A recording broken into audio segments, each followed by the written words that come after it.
Okay. Here's that part where I don't know how to use YouTube.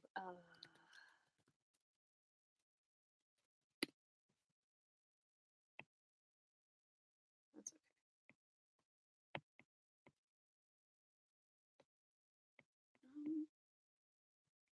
okay. I link my stream. Oh, good. There's already people here while I still don't know what I'm doing. How do I find a link to this stream so I can tweet it? It doesn't matter. Okay. Actually, it probably should. 1 second. Watch me not know how to do this. YouTube.com. Oh, that's wow. I just tried to go to my YouTube page and went to the YouTube page that I started in 2006. That was a blast from history. Okay. So copy link location.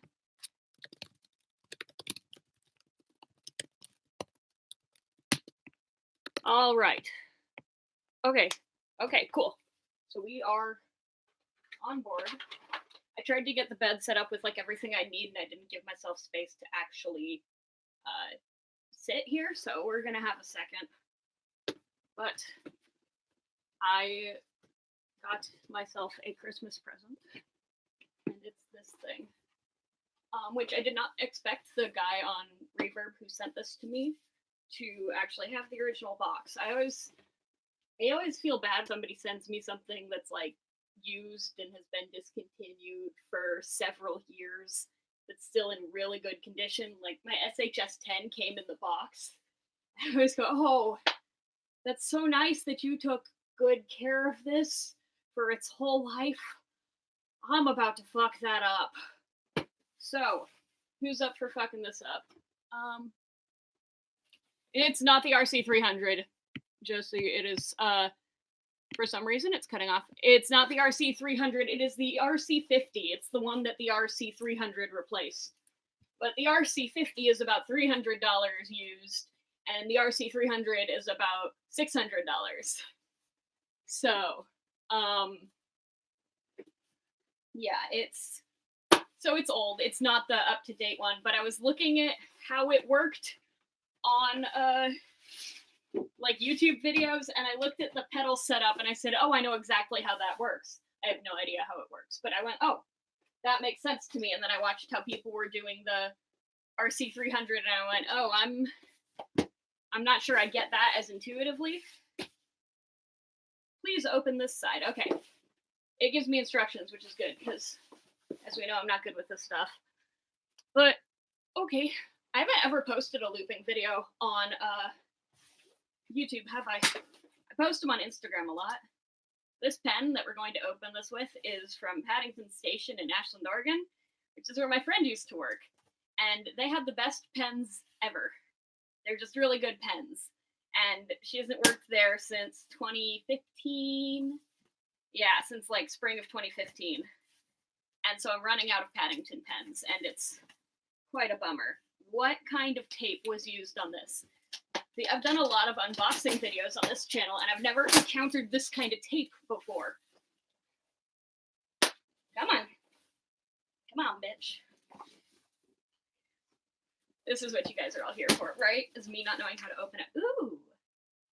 It's got the original packaging, too. I feel so bad for this loop pedal, because it's about to go live on my floor.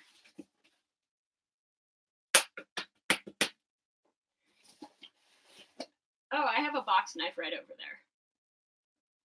Okay, then. Here we go. There's instructions.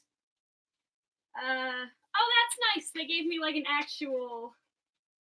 Polly, thank you for your purchase. When people call me Polly, sometimes I don't know how to, like, respond to that, because, like, yes, it's my legal name, but, I'm always like, how do you know my secret name? So we have the power supply. Like, there were a whole ton of these for $100 cheaper. They didn't have the power supply. And on some level, I was like, you know what? That's probably fine. I should probably get it without the power supply, and then just get the power supply later. But instead, I just got one with, ooh, it comes with a DVD. That's how you know that it's older, is that it comes with a DVD. I actually do have a computer with a CD drive now, but I didn't for the longest time. Somebody has pre-Velcroed this for me. Nice. With 2 strips of the Velcro heavy duty, no, Velcro industrial, and 1 of standard Velcro. Velcro industrial is scary stuff. I used to work somewhere where we had our fire extinguisher held onto the wall with industrial Velcro. And no, that's not up to fire code, but yes, it worked. So, we have outlets free down there. We have this. I read the manual at one point, like a couple months ago. I have not read the manual since. I should still have it pulled up, though. I know better than to try to start these things without pulling up the manual, because for so long I didn't have. That is a nice length power supply. Look at that. We need to get Behringer with their MS1 power supply that's this long. We need to show them this and tell them that Boss was ahead of them with 10 years ago. This isn't 10 years old, is it? I have not checked how old this is. Someone has a tag on it. This is RC50. I always appreciate that. Okay. I'm going to turn out the light for a second. Hang on.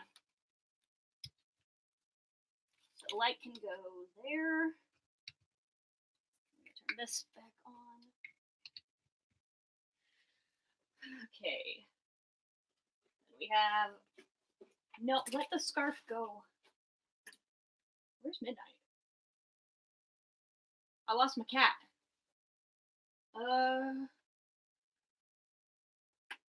Okay, so while this thinks about its life and turns on, I'll be right back. I need to go figure out where I put my cat.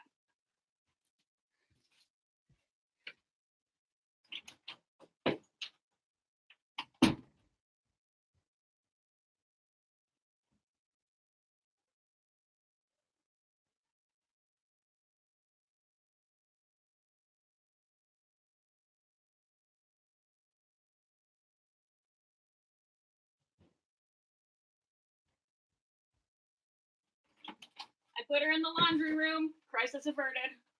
We know where she is. She was in the laundry room. Now she's here. Oh, okay. I was going to hold her up to the camera and tell her to say hi, but instead she jumped on the bed. Midnight, you're the only reason people watch this channel. You gotta be in the videos. Yeah, you're the Keytar kitty. That's right, press some buttons or rub your head on it. That's cute. We get views when she does that. Yeah. We're gonna have to take her to the vet. And they're gonna say she's gotten chunky. So the RC50 loop station has 3 controls for different loops, which is what I wanted. To be able to do like a whole song on loops without having to get really complicated about how a loop builds and unbuilds. And I know, yes, that's part of the fun of live looping, but you know what else? I'm not very good at this. All this YouTube stuff. I don't know why I have a YouTube following. I mean, I appreciate it, don't get me wrong. But I am confused by it. So, this. Oh, yes. Yes, you rub your head on it, now it's yours, huh? You rub your head on it, now it's yours. Okay. Cable. Main output, mono. Sub output. Instrument.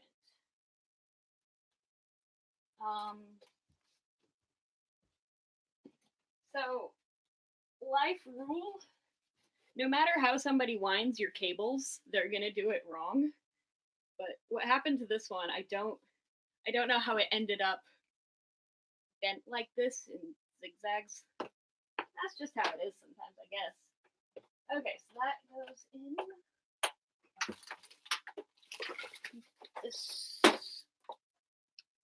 The Edge hasn't had enough love recently because we've been playing with the Behringer so much.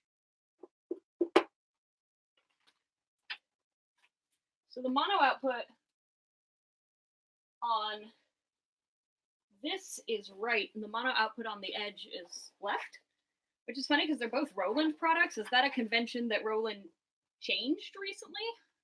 I should look that up. But not right now, because we're doing this. It's really hot in this room. It's really hot in this room. Okay. Tower.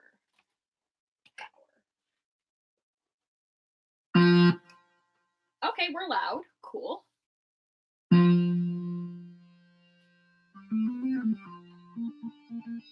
Okay. So now, let's see where we are right now. Okay, so where is volume? Oh, why is my master volume so high?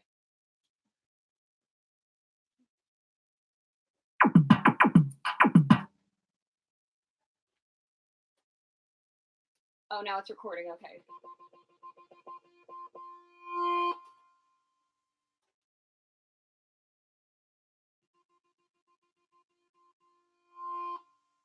Okay.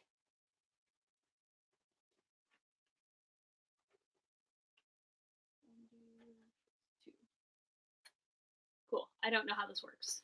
All right. So we have. I wonder if I can just like. Okay, so the first patches. The first 4 are pre-done. So.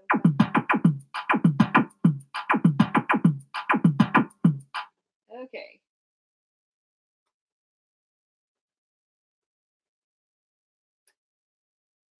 I don't know how this works.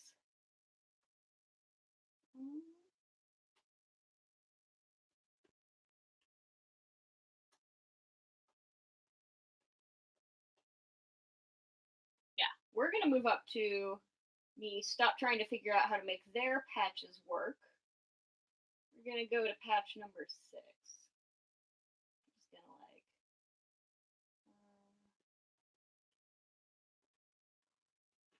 pick phrase 1. Oh yeah, I wish I had a way of like propping this up so that everybody could see what I'm doing.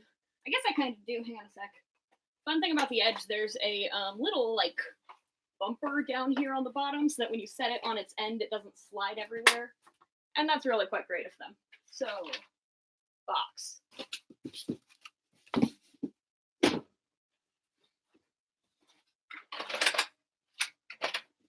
I tried to put everything I would need on the bed, but then I realized now I don't have space on the bed.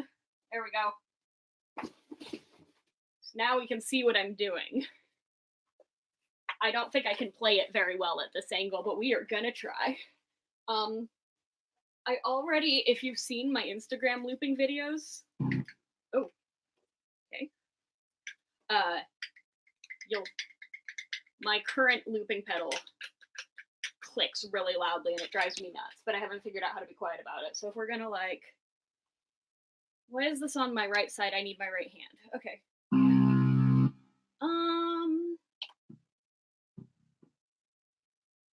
No, let's try.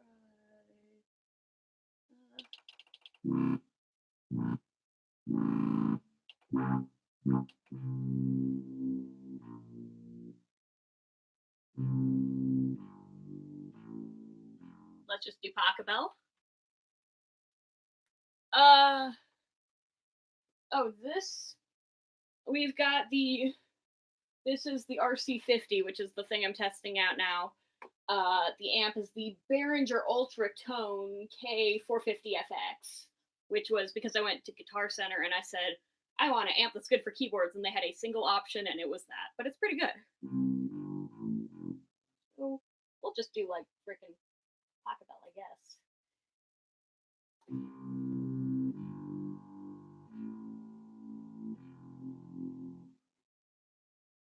Okay. What am I doing now?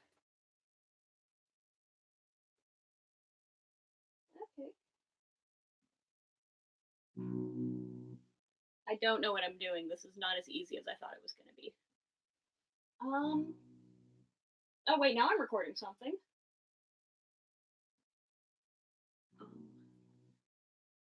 Okay, let's try.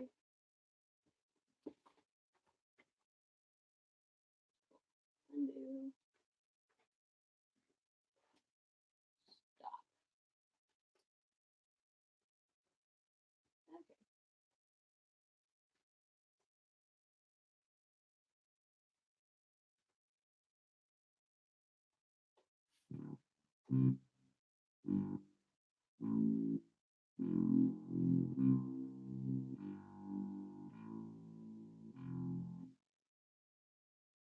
Overdub.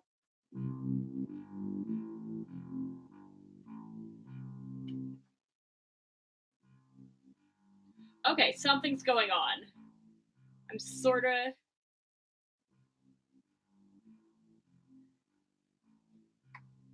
Okay.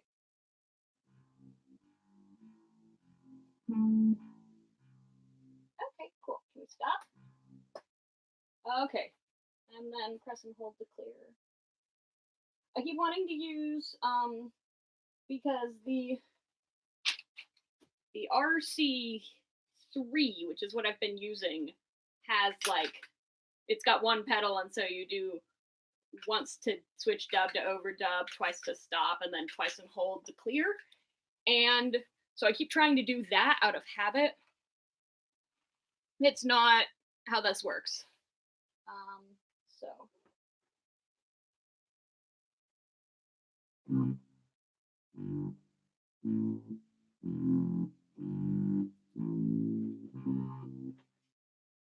I recording still? Okay.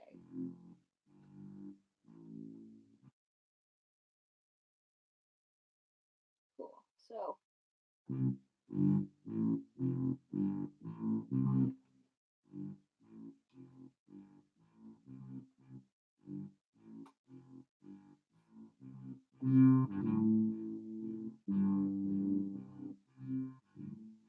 Okay, well now I'm making hell. This is what hell sounds like.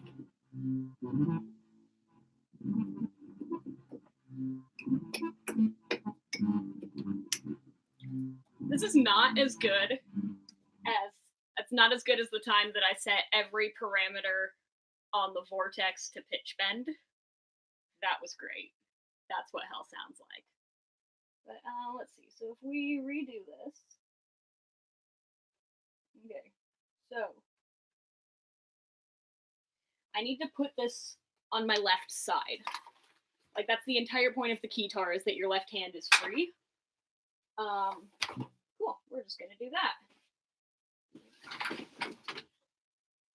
When I was a kid, the guitar thing where you like have it on your back while you sing and then you flip it up is a thing that they did in a bunch of Disney Channel original movies, and so there's some part of me still that is distinctly connected to that. Like, I'll just be like, my brain just goes, that's how real rock stars are. And like, I was simultaneously of the age range for Disney Channel original movies and had access to the Disney Channel for like a really brief period of time, which was like the era in between High School Musical and before Camp Rock.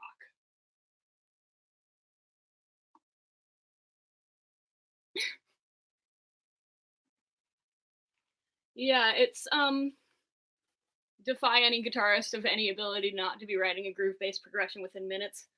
Well, I mean, what? Like, I can, if I put it on the floor, I can probably come up with something. Hang on a sec. Let's see, we're gonna set a timer for 5 minutes and see what I can do, if I can figure it out. Cool. So, where am I?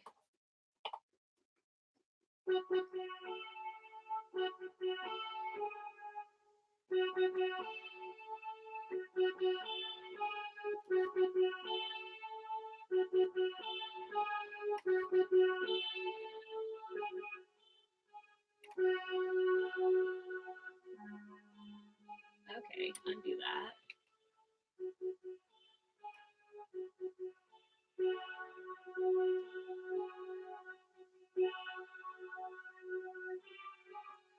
Okay, undo that. I'm digging this undo.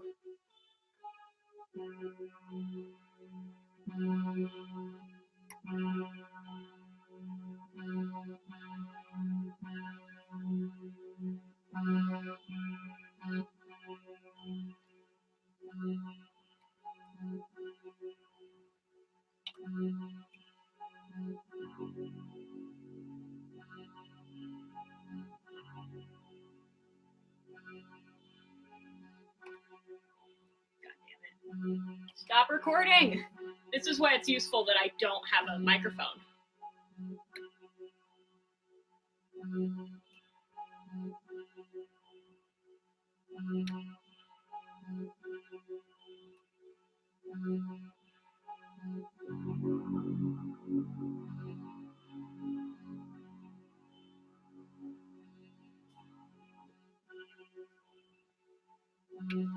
Why do you not?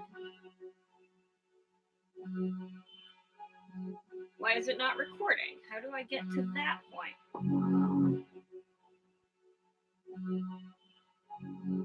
Okay, now I'm recording.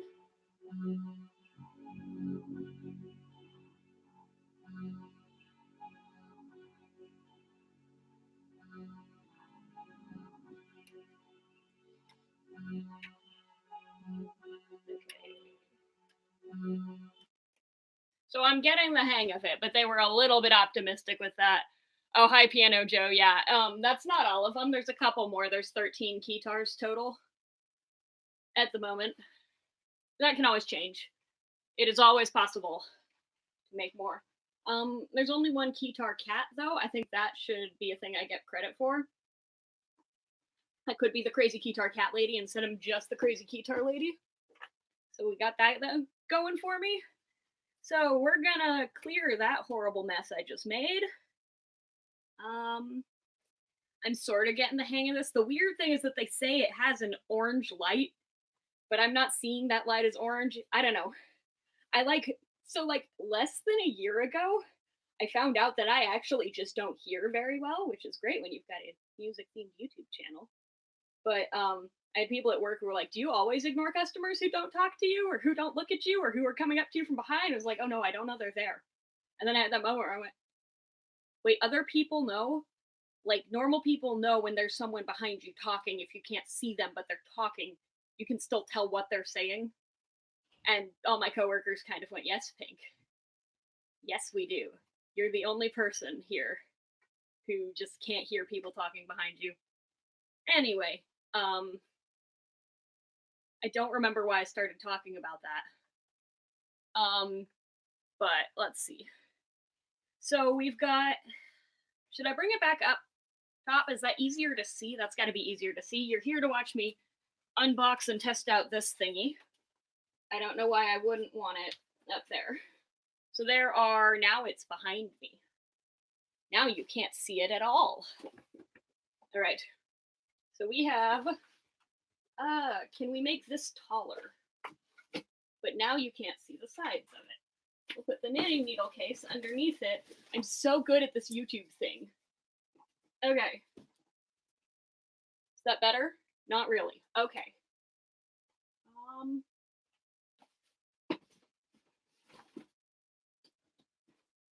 How do I do this? Okay.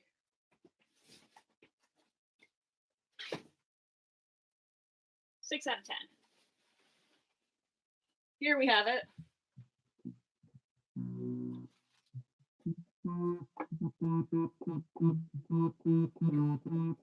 So there are 3 pedals for the 3 phrases.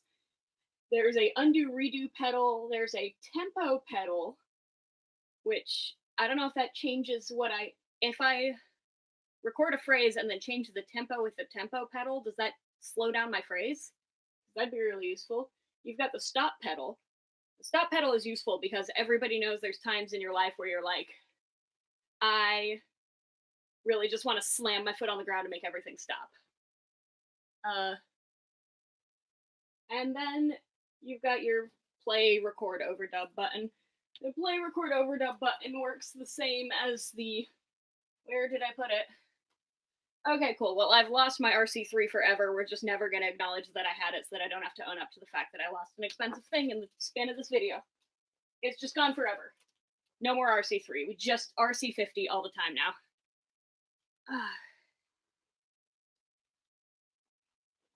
I do sometimes think I have too many Keytars because I'm running out of space.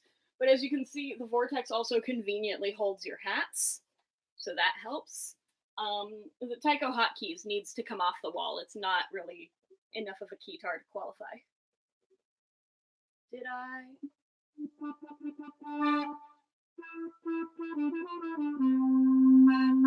Okay. So we are on pitch 7. We do phrase 1. Gotta have some. You gotta come up with like your cool initial phrase. And I'm bad at coming up with them on the spot. I always just default to, and that's not really a good looping phrase.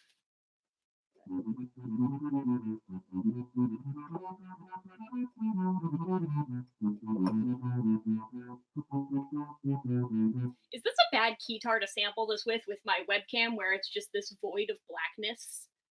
Should I switch to like a better Keytar? Yeah.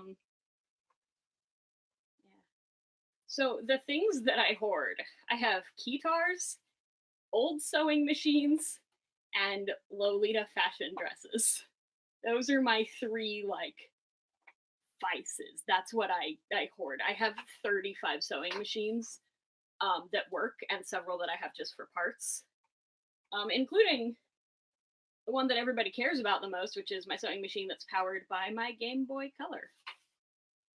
But at the moment it's not powered by my Game Boy Color because where is that box? Oh, it's holding up the looping pedal. It's in a box right now so that I can run it off my Teensy Boy. In fact, we're going to do that real fast. We're going to swap out to, I'm not feeling the edge today. It's too heavy, and with my bad webcam, I mean, my webcam's fine. Ow, shit. Sorry. You guys want to see where I had surgery? Check this out. Right there. You can't really see it, but that's my surgical site, and it hurts. It's healed, and it's supposed to be way more healed than it actually is, but cool. We're gonna do this, because why the fuck not? Okay. Part 1, the Game Boy Color. Game Boy Color, Game Boy Link cable, Game Boy Link cable goes to Teensy Boy. USB cable fell on the ground. USB cable goes to Teensy Boy. Plugs in for power to USB port on the ground. USB port on the ground. See how much less exciting I am when I can't edit all this little moments out? USB port on the ground goes to cable. Cable goes to the button that says in. Cable goes to the vortex. It really bothers me when the MIDI ports on something, or it's not technically upside down because they'll flip them back and forth. Like they'll either way is technically correct, but I decided that one of the ways is upside down, and I just that. Well, I mean the edge sounds really good. That's maybe my favorite thing about it. But I just was not getting it's too many options. Why are we not making noise? Who's not connected? Okay, T-Boy is... We got flashy lights down here. That's important. We got this here. We didn't turn the amp back on. That's our problem.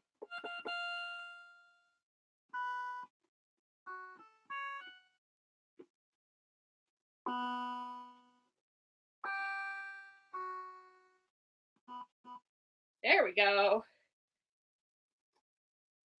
I wish... Woo! Why do we loop up there?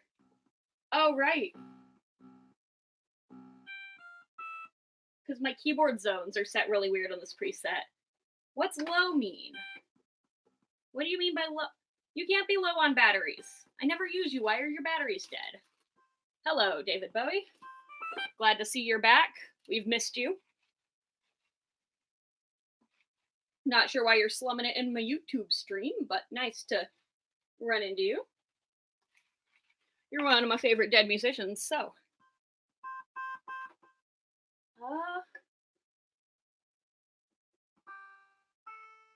Cool. We need something else.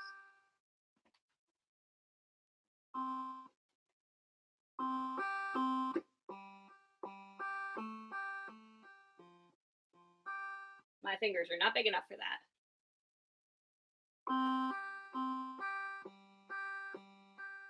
Right? So you select the phrase, then you have to hit go. That's the one I'm having trouble with. Why are we making noise? Why are we doing that? That's not what I wanted. How do I... Okay. We selected phrase 1. We got this.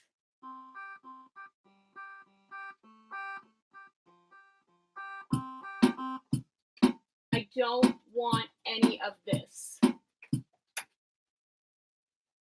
just want everything to be clear. Okay. Here we go. Phrase 1. I'm having some trouble here. Oh, is the rhythm on? I don't want the rhythm on.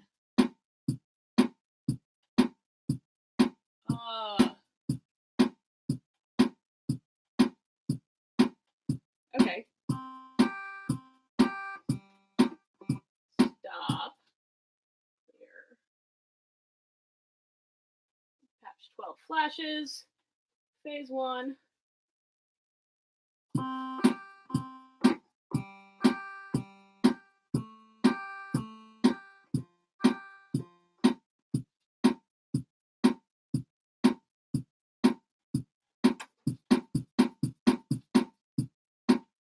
Okay.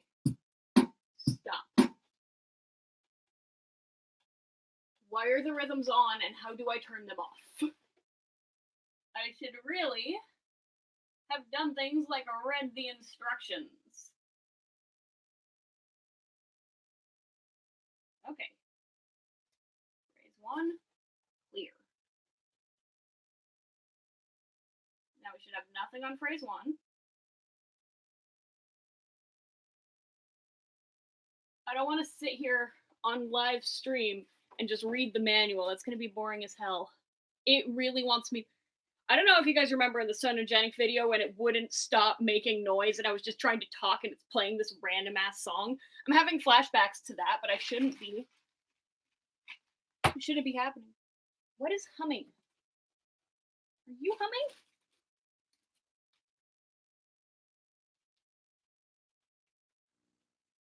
Where is that static noise coming from?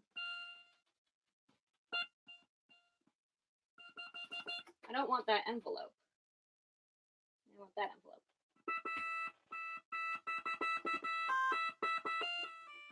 This would be great if I knew how to like...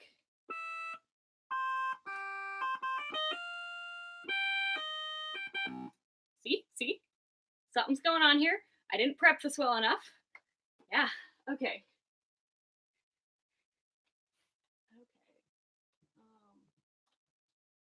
Okay, now it's gone. Now it's just like...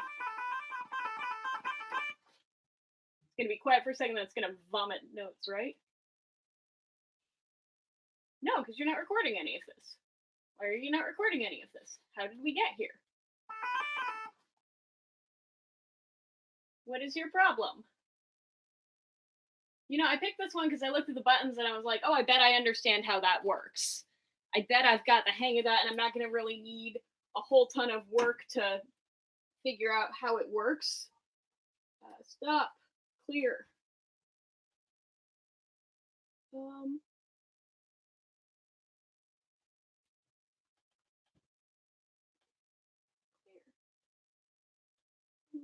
some things. Cool.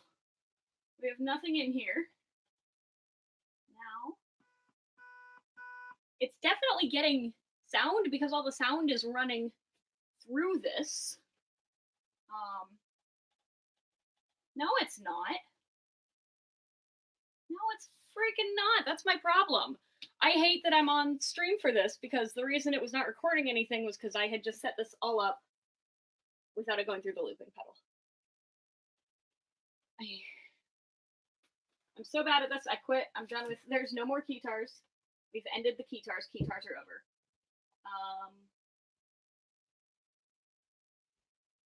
Going to that. This has to go. I'm just so stupid. Into this.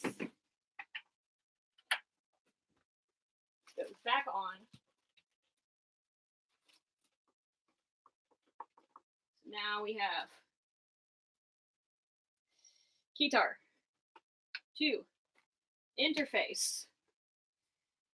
This whole thing's the interface. I need to get this delicate little circuit board off the floor. It's in the styrofoam now. It's fine. It's protected. Interface to this, output of this, into this, this into this.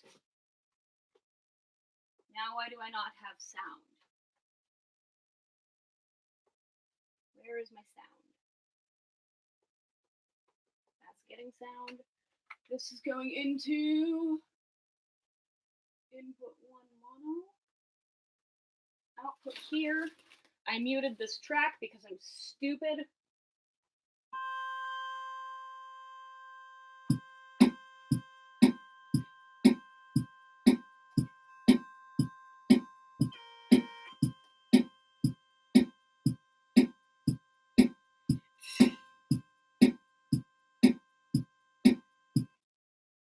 We've had some.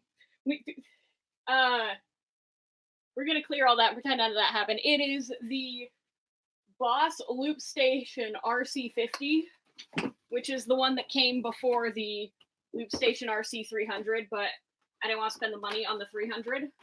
Maybe I should have because I'm having a lot of problems with this, but like not as many as I was expecting to. I just thought this would be easier than it was. Here we go.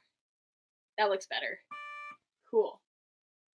So now that we've had the most embarrassing thing I've ever done on the internet in this century, at least this decade, of not plugging things into the looper and then trying to figure out why the looper can't read them, we are gonna... Why are you whining?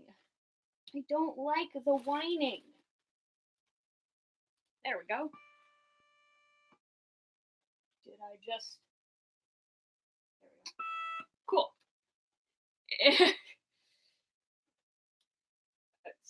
I don't know, it says Boss registered here. It's not trademarked, it's registered.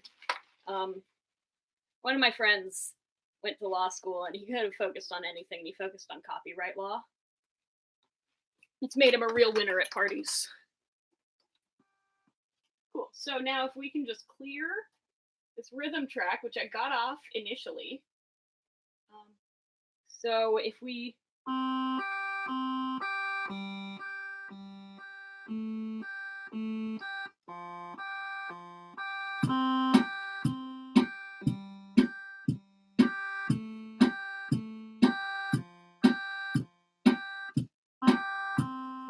Ooh.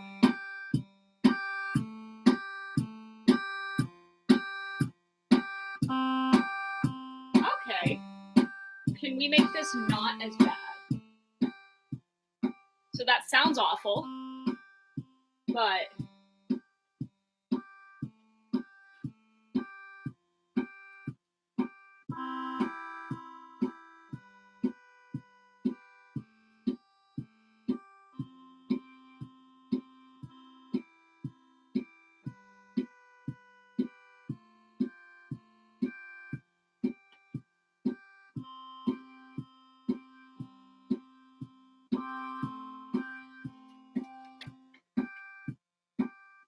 Can I get a different waveform, please?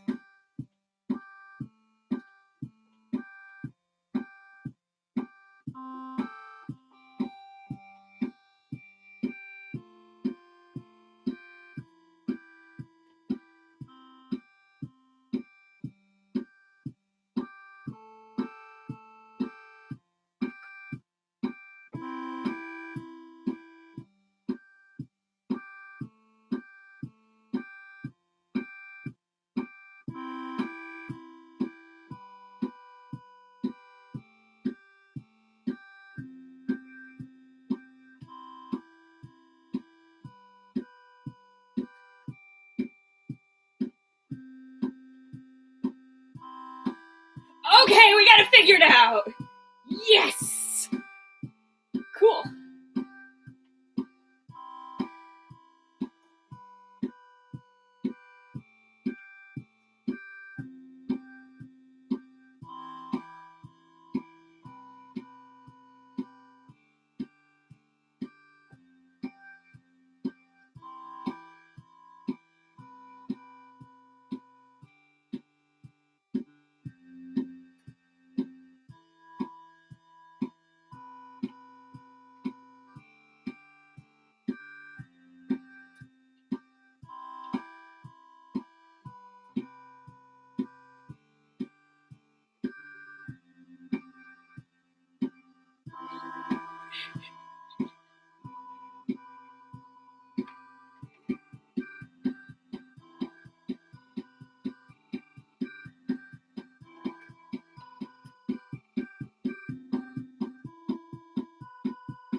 Okay, so I pressed all the buttons and they all did what I thought they were gonna do. That is a big step. Yes, you can loop a keyboard with it. You can loop anything you can plug a quarter-inch into, really. The only thing I currently can't loop with it would be, and you guys are all very welcome for this, I did not get the jack installed in this ahead of time, so I cannot loop.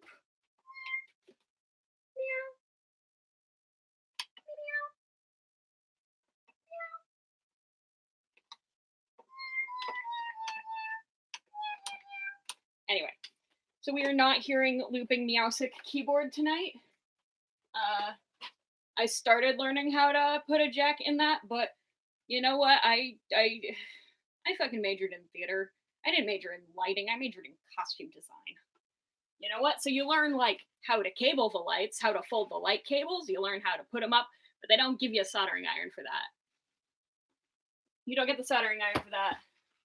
That's the electricians. So, yeah, change sound on the Keytar. Okay, hang on a sec. Let's see. Are all of these just different square waves?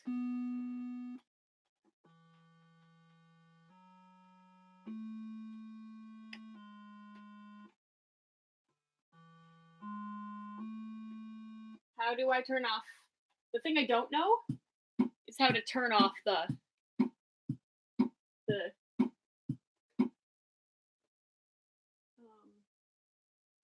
rhythm, which I kind of want to turn off. How do I turn that off? How did I get here? Okay.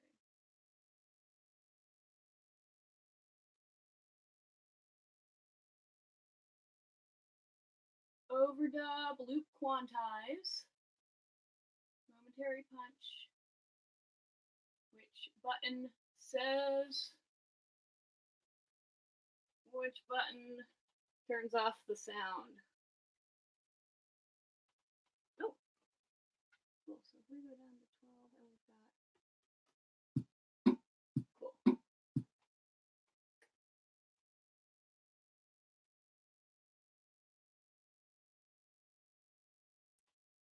Okay. Can't turn off the rhythm. Chord cross 2. I'm not familiar with that, but yeah, if I want to change the sound on this apart from, I'm currently playing it through the sound engine in a Game Boy Color, so we are somewhat limited with what sounds we have. We could switch to, like, we'll switch to this because it uses the same output. Off.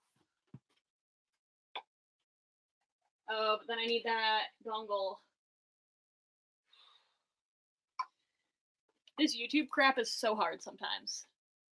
Where's the Edge? I was playing the Edge earlier. Hang on. So that one's here.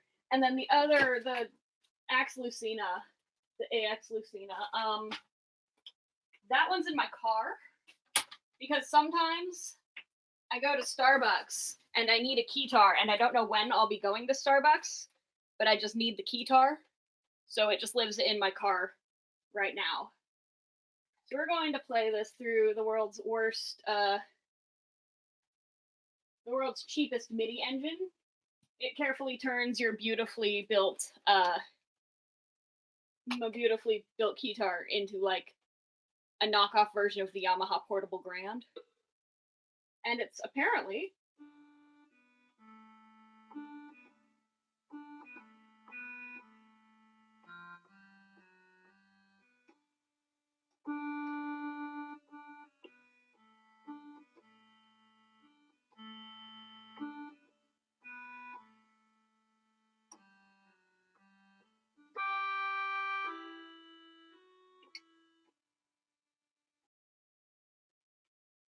yeah, the Lucina's in my car. It's way out there.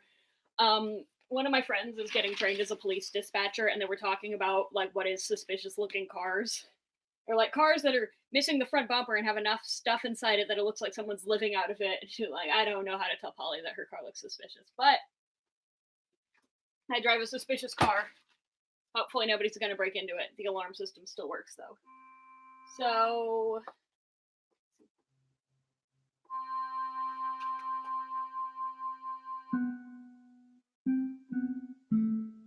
a fun thing about this little sound engine that I bought like a couple years ago, specifically for this YouTube channel, it's like the first thing that I really bought specific to do Keytar videos with.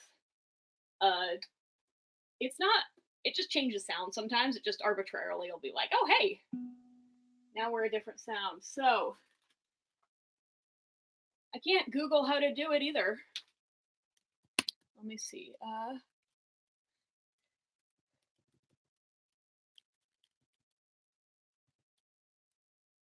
It is not saved on my computer.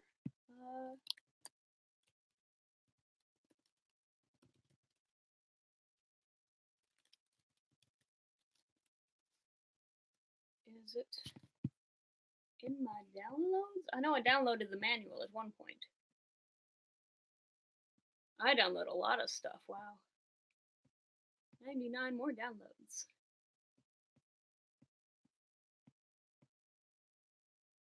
Okay, we're just never gonna learn how to turn off that kind. There's PDF, PNG, PDF documents. What do you mean I only have 2 PDF documents in here?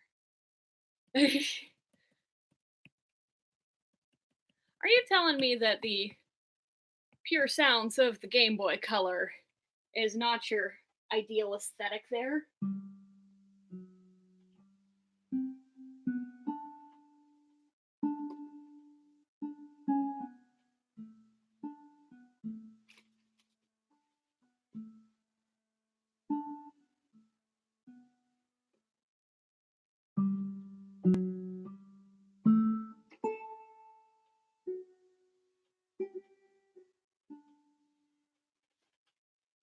How do I turn off the rhythms? I'm losing my mind. I don't want this to happen. Okay.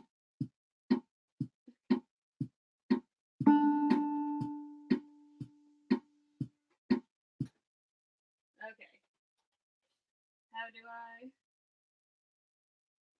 have to like... So there's gotta be a function that turns this off. Patch select.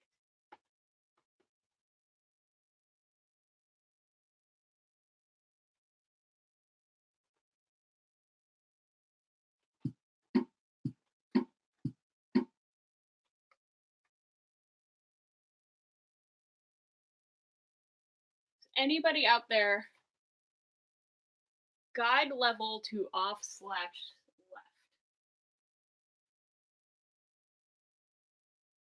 Oh. I am so glad you looked that up for me because I would not have been able to figure that out. Like, I would have had to stop this whole stream and search up the manual.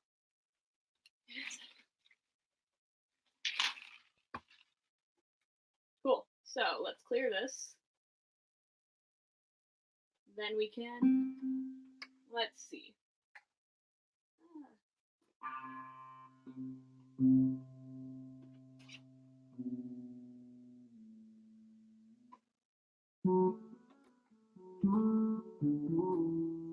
And that's a decent sound for this. Keytar is live. Thank you, Christomancy.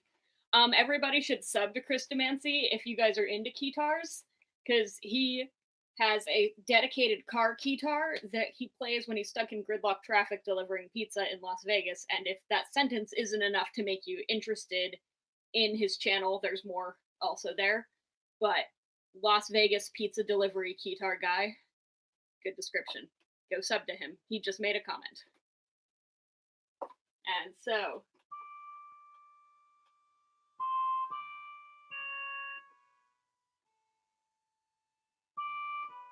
I'm just gonna play that all day, aren't I? Cool. So, I should have, like, I always tell myself, oh, I'm gonna pre-write some loops before I do it live. I'll come up with, like, a bass line that'll work really well, and then everything will...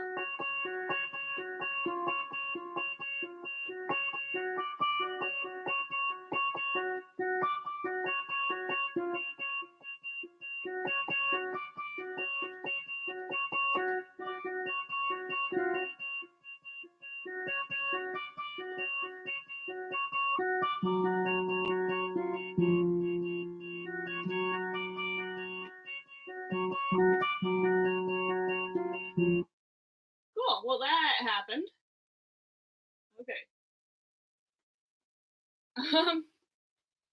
Cool. So now I think I'm gonna put this back on the floor. Actually, this is fine. This is fine. How has it been an hour? I always feel bad to people who are like I did the last stream and then people watched it like while I wasn't streaming and interacting with the chat. They just watched it in post and were interested. I'm like, that's an hour of me standing and not knowing how to do things. That's a lot of time.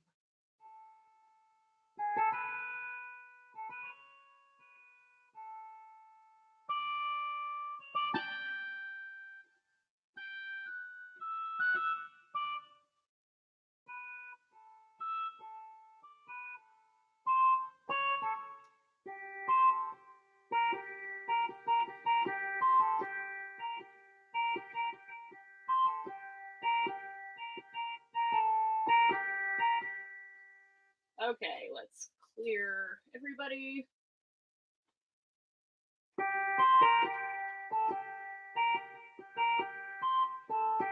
Wow.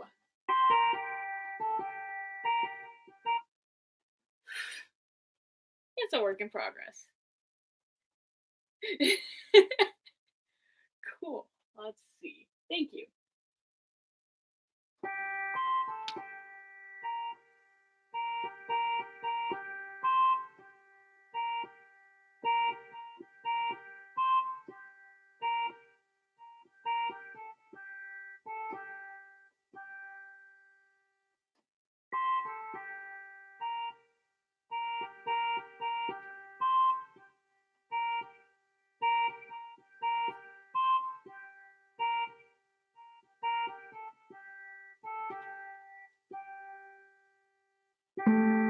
Fuck.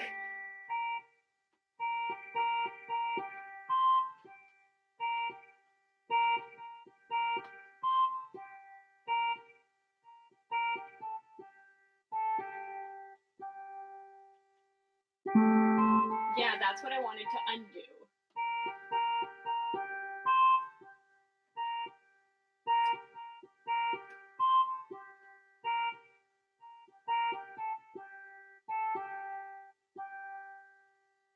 Yeah, cool.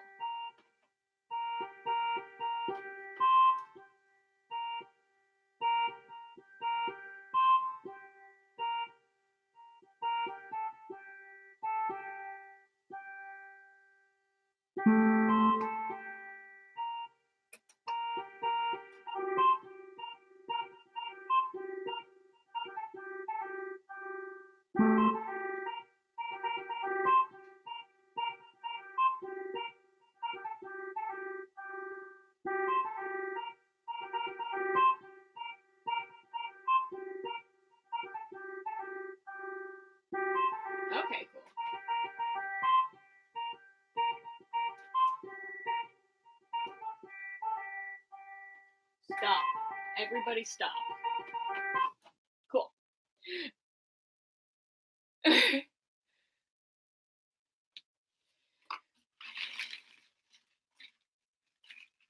Alright. So you got your master on off, or your stop all, which is handy. We have overdubs, replace, punch in. Cool, so I think that's basically everything I need. Clear this one though. Oh, you can clear the whole patch one at a time. Cool. That's what I needed to do. I'm so good at this. Good night. Good night, David Bowie. Oh, shoot. Because my lighting in here is so bad, I was like, okay, if I'm streaming, I gotta put on like minimal eyeliner. So I did, and I just rubbed my eye. Probably rubbed off all my under eye concealer too. I really gotta like fix my side cut. It's super long. All this stuff.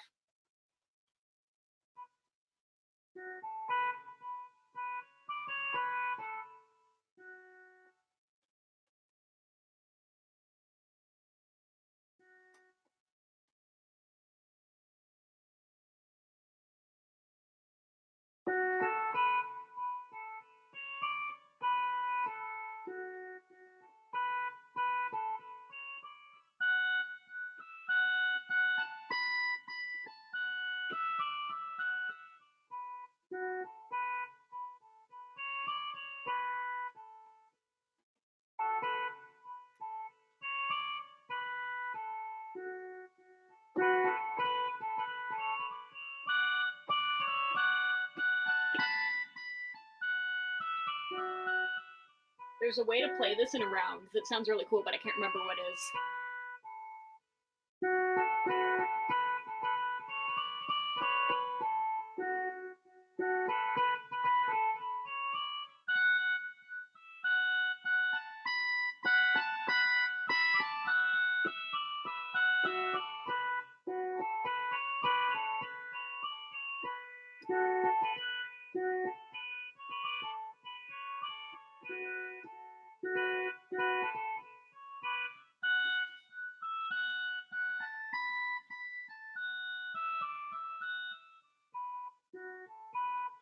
See, I love manuals. When you get like something that's got like a big ass fat manual, I love reading those. I don't know if it's something that like I got from my grandpa, because at Christmas every year he'd be like, everybody read all the instructions.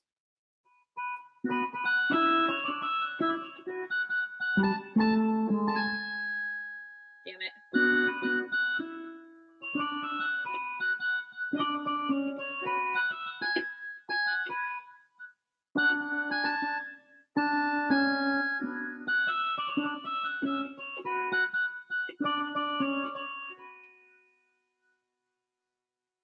Cool, we've been streaming for an hour now. Oh dear. Been streaming for an hour and 80% of it was me not knowing how to turn this dial.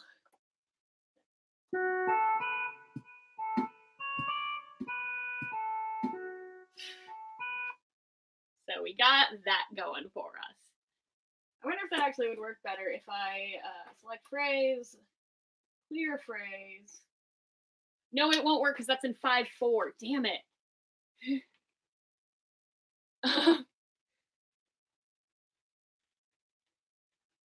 Oh, I have this problem where when I buy stuff, I want to open it like right then. It drives my friends nuts, but I'll be like I bought a toothbrush the other day and I get in the car, I'm like, gotta open up the toothbrush. And my friend's like, it's a freaking toothbrush, Pink. I'm like, it's want to open it. It's in the car. We're in the car. We can open it now. I want to open it. Yeah. Yeah, actually, so when I was a kid, we had Myst, the MYST, that game, and I was like just too young to get all of the secrets without help. But my the version that we had, my dad's coworker had like burned him a CD of, and it didn't come with the manual, and that was back when the manual had like all the important clues that you needed as an anti-copyright thing, and that is how, or an anti-piracy thing, and that's the story of how anti-piracy measures worked on me when I was 9 years old.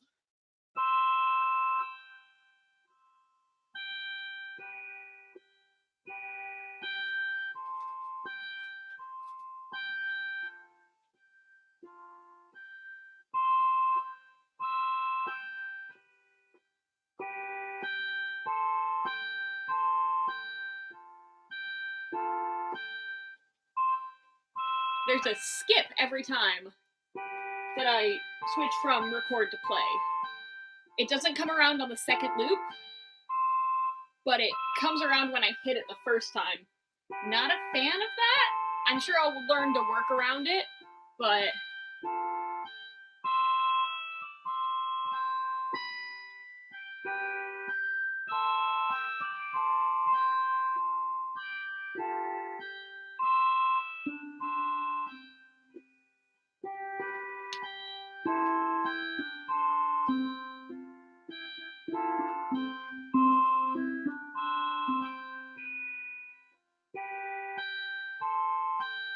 okay.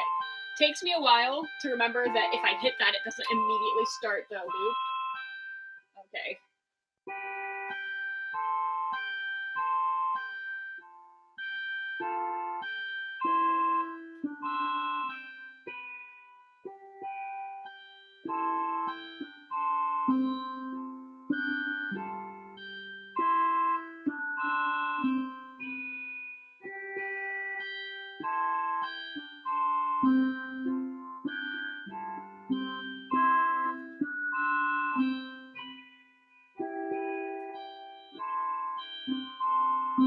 So,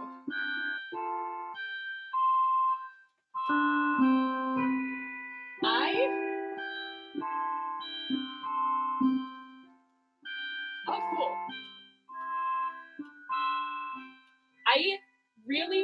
I don't know how useful it's actually gonna be, but knowing that I have the power to do this at any time,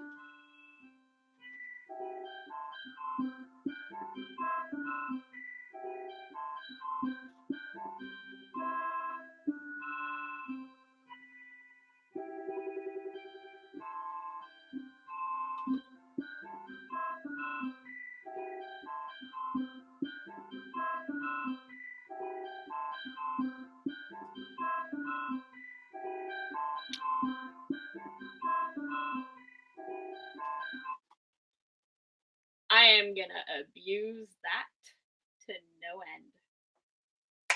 Anyhow, I should probably call the stream a night. Although we are still having fun over here. Right, I could do all sorts of fun bullshit just by speeding this all the way to crap up. Okay. Clear phase 1. See what it sounds like. Oh, now I've cleared everything. Cool. Clear. Phrase 1.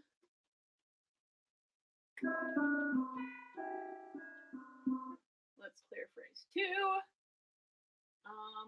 Back to phrase 1. Let's get the guide rhythm.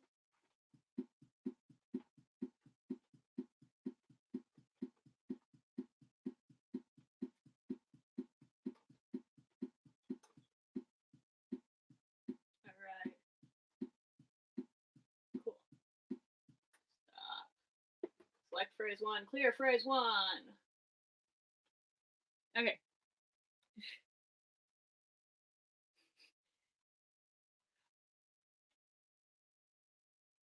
Okay, so you want to talk about games on Windows 95. I still have it. If anybody has a Windows PC at some point, like my second year of college, I went into the files and rewrote a couple of files so that it doesn't look for new disks, and you can play it on like Windows 7 as long as you're willing to copy it into your root C directory.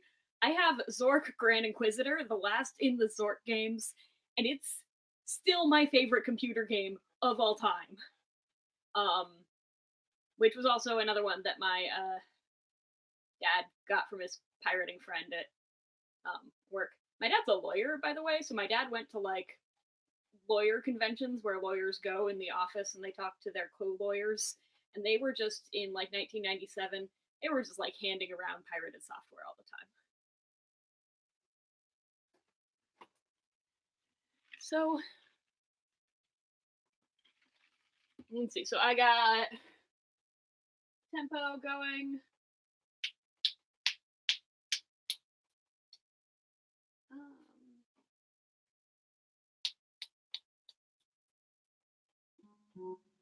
I have to stop writing everything in B minor, by the way.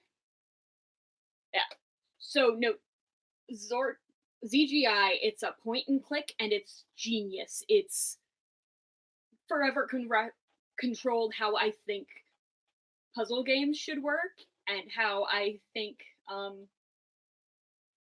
because none of the puzzles are super, super hard, but they all follow the same principle, which is that the puzzle says, this should be solved this way. And once it tells you that, all you need to know is that it should not be solved that way. But there is like a point in the game where you go to the White House and you have to have a torch with you or you will be eaten by a grue.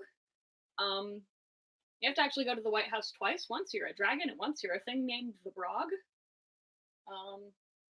Brog is not very smart. It's a good game. It's a really good game. And you get like these really, really bizarrely specific, set of spells. Your spellbook includes like a spell to make a bridge over a body of water.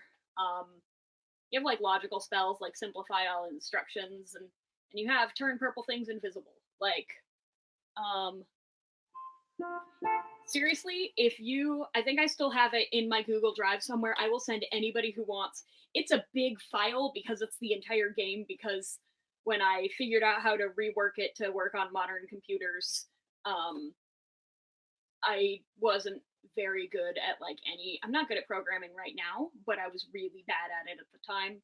But I made it work, but I never figured out how to like then shrink it down into a reasonably sized zip file, so it is in fact an extremely large. I think it's a RAR. I was all big on RARs because when I was in high school, I downloaded all of Code Lyoko in segmented RARs off RapidShare, and you have to wait half an hour between each one, and each episode was about five RapidShare files. Think about whose fault this may be, not a torch or a match in your inventory. Anyway, I know exactly what you're referencing. What did I do?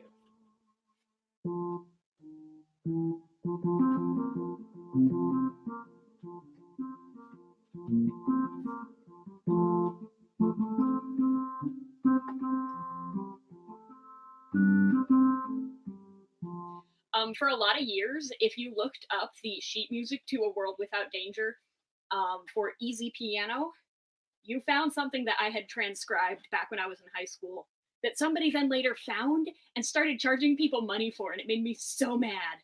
But I do still have the original things. You can tell it's mine because it says Noteworthy Composer Free Edition in the corner, and it's largely just based off of the MIDI file. Code Lyoko is the reason that I understood what MIDI files were when I first got a Keytar. Like, I understood MIDI entirely because I was so into Code Lyoko. Which I say in the past tense as if I'm not currently so into Code Lyoko.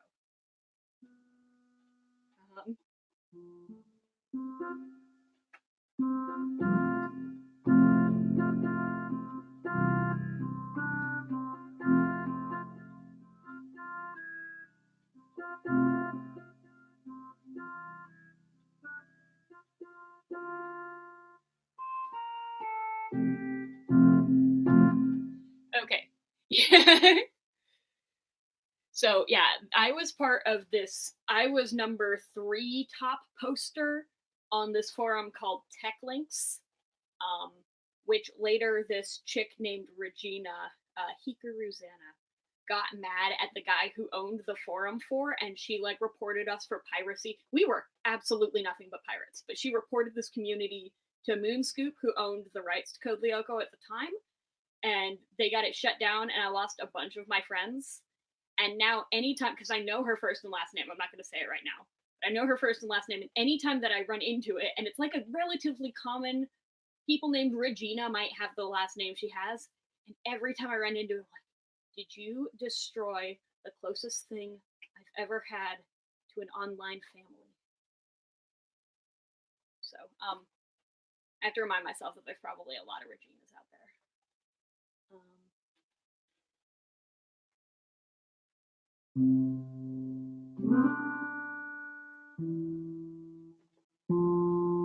Let's get a different instrument out there. Oh, now we're in volume control.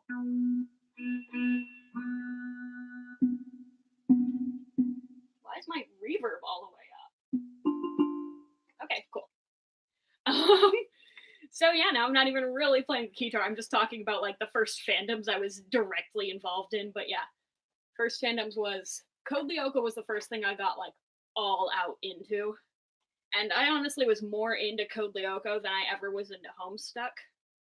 Like, I'm still really into Code Lyoko. Code Lyoko was great up until season 5. Just don't watch season 5. But so, like, so into Code Lyoko. And I think part of it is that it's a show that you can write an original character into really well. So the first time I actually wrote fan fiction was for that. I didn't have Harry Potter fan fiction. I was not into Harry Potter as much as a lot of my friends, which was great. It turned out to be pretty great. Yeah, I want... You know what else I really want? It's not gonna happen. It's really not gonna happen, but I want Wind Waker Master Quest. I know we're not gonna get it because we have Wind Waker HD, but I want Wind Waker, but instead of you go behind Outset Island and then Coral talks with Jaboon in a language you don't understand for 4 minutes and then you get the pearl, I want you to go into Outset Island and then there's a dungeon. And instead of you get together, you go around the world, you collect the 8 Triforce charts, and then you sail and you collect 8 Triforce shards. I want you to go around the world, you collect the 8 Triforce charts, you bring them to Tingle, he translates them into a map, the map goes to a dungeon, and then there's another dungeon for you to get the Triforce, like Skykeep, but different. Have I ever shared with you guys my Wind Waker Link has selective mutism and could talk except for anxiety issues theory? I could make a video on that, like in the style of Zeltic making videos. Oh, good. Hoodie checks out. But the style of Zeltic videos, but I don't have a good ability to capture like footage off my... So I'm not sure if it's clear, but every time that I have money, I buy obnoxious Lolita dresses, Keytar gear, and coffee. Those are my vices. Oh, and antique sewing machines. I can't turn the camera around right now, but literally right behind the camera are 2 antique sewing machines. So I don't have money for like a GameCube capture card, and actually the newest console that I own is a Nintendo GameCube, as opposed to like a non-Nintendo GameCube. So what are you gonna do? I would do that, but I wouldn't be able to get my own video, and I don't want to use other videos. So I could just like turn off all the lights and film the screen, film my TV screen. But my TV was free, and the reason it was free is because there's a red line right in the middle of it. And so I could do this whole Zeltic style Wind Waker theory video, but it would look so janky. I mean, maybe I'll do it. I should... Where is my phone? I hope no one's been trying to reach me, because I don't know where my phone is. It's probably under the box somewhere.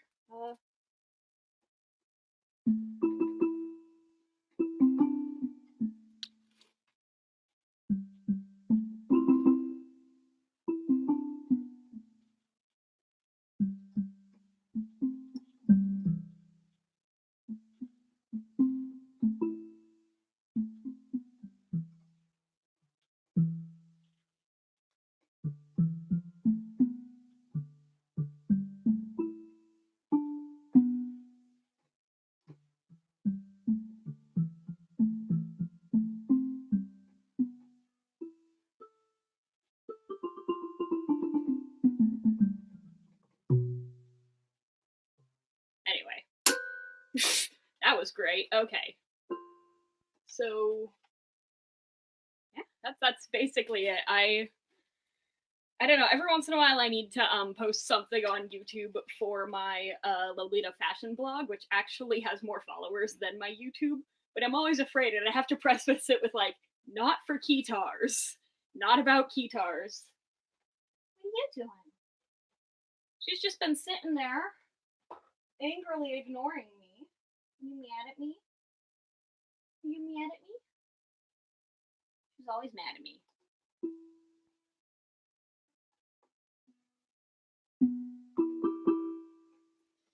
But yeah.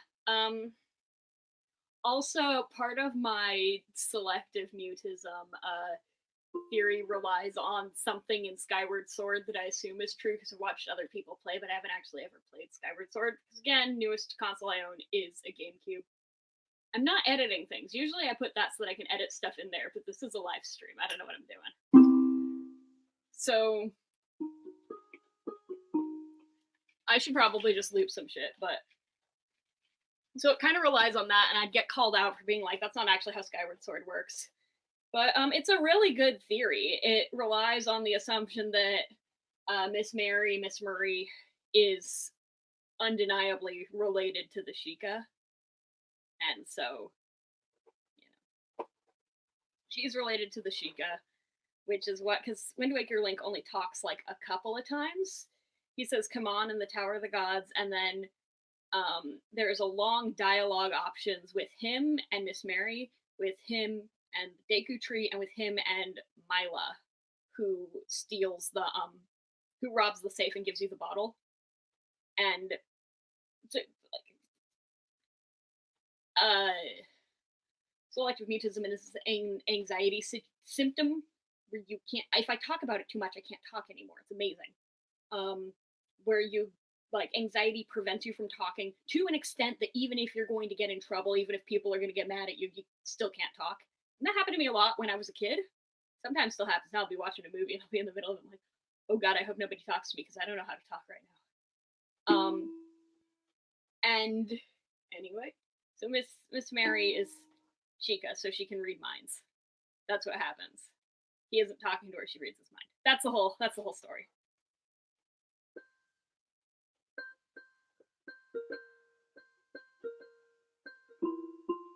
I don't know. Let's just use my stupid chord progression I use for freaking everything.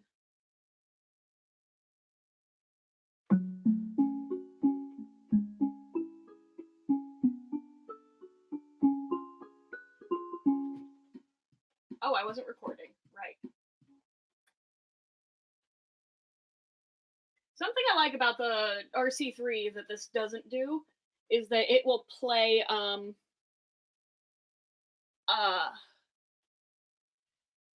it won't play the tempo. The RC3, I can set it to play the tempo while it's not recording. That's what I wanted to say.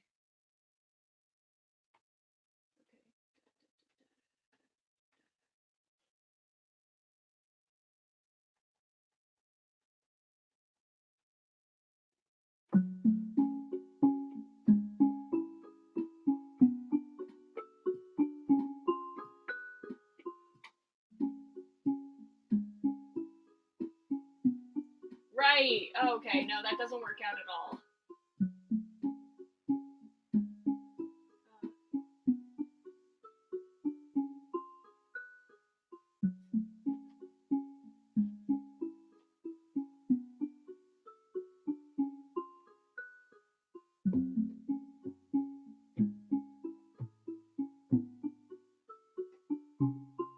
Yep, we're gonna clear that.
was way easier than it is on the RC3. Nice.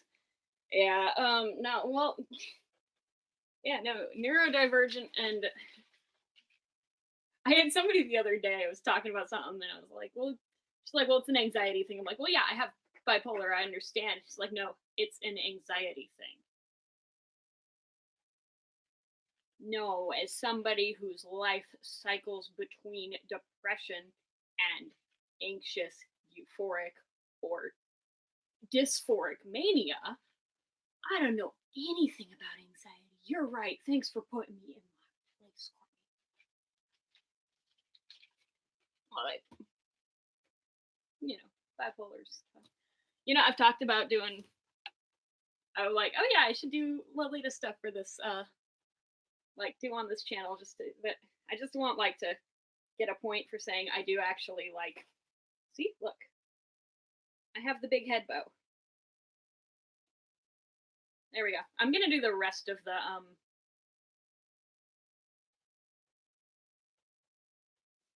Okay. I'm gonna do the rest of the video with my hair like this. Start stop button right under the level knob to manually start and stop the rhythm guide. Make sure to turn the level knob back up if that's what you're talking about. Cool. Oh, the button that says start stop. Oh my gosh.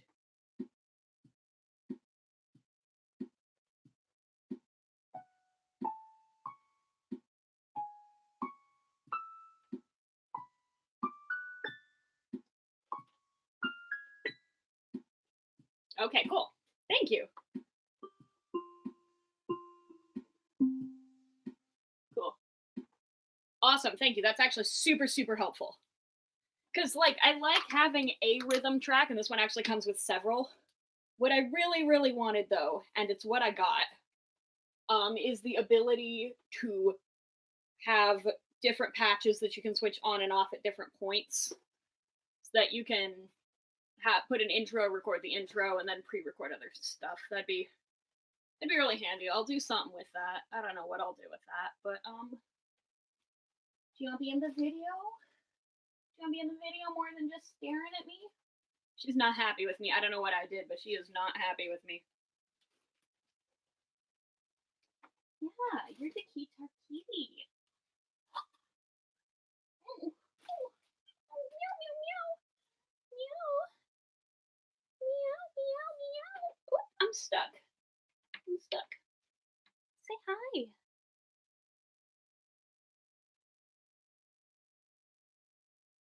Can you please say hi? I don't know how many people who watch this are actually like big cat people. Actually, with enough of, I don't know, I've seen enough unsettling movies to not want to talk about cat people right now. That's good job. That's good meow. No, you want to go back? You want to go back to your spot? There, right there. Here's your blankie. Here's your blankie. What you doing, you little old lady?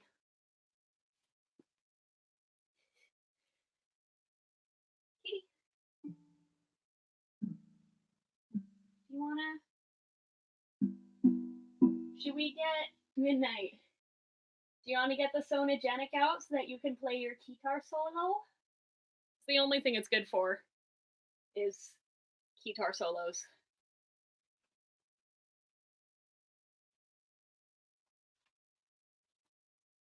I wonder if I could do some cool looping with. Where's the vocal ooze? The vocal ooze and the.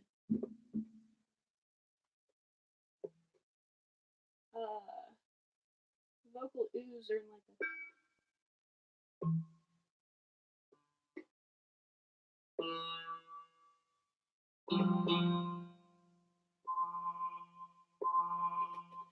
Okay.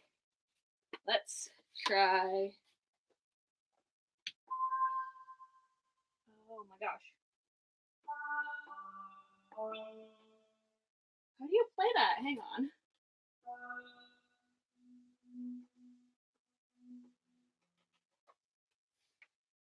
You know when you know something on one instrument but you don't know it on any other instrument? Does anybody else have that problem? What note does that start on? Oh, it's on A. Cool.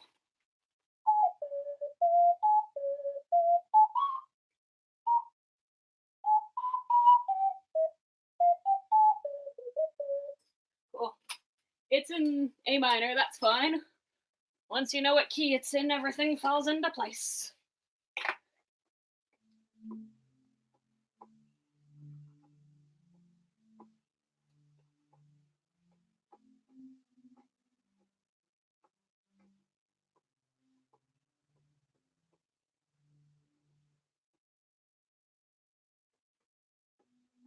Fuck. Okay, clear that. Turn the guide off.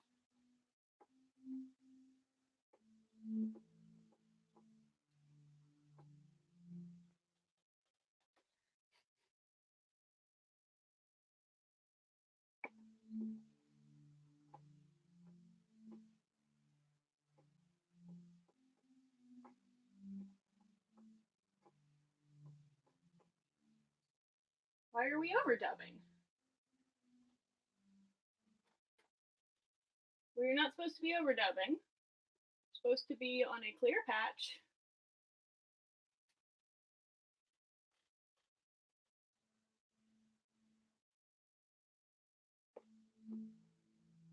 Fuck.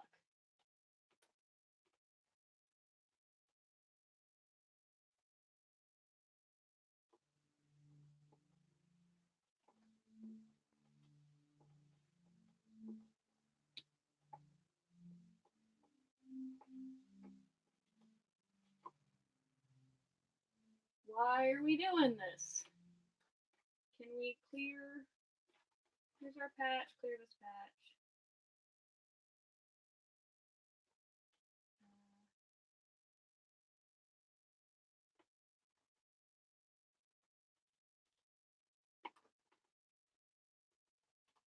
Oh, because you're not clear. Can I get back on my... There's a screen.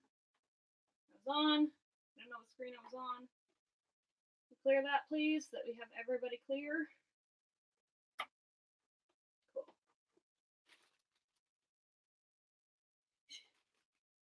Hello, that guy on TV 42. Not a whole ton. Oh, I'm sorry, one of these Meowsic keyboards? Yes. Hang on a sec. So not only do I have the Meowsic keyboard, but I have the Meowsic keyboard. Are you okay? With strap buttons.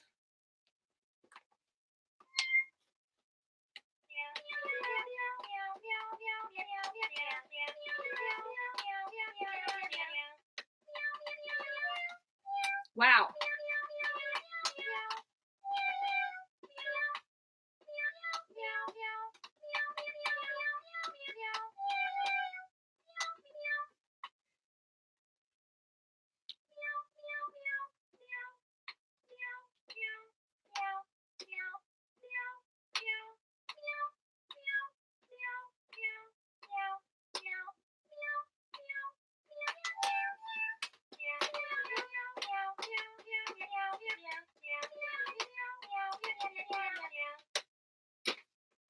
It is the cat Keytar, yes. And if she technically, when you get really down to it, isn't my cat. She's my adopted brother's cat, but she's been living with me for years, and I take her to the vet, and he is dating a girl with a puppy where when my brother doesn't get home from work until 10 minutes after he normally gets home from work, he finds that the puppy has mysteriously been injured. And the girl says it wasn't anything to do with her. But until he stops dating a bitch who hurts animals to manipulate him, she's my cat. But in the rare off chance that he dumps her and then wants his cat back, and is willing to pay me for all of the veterinary things I've done for her, then technically I will be limited to being Pink and the cat Keytar. So,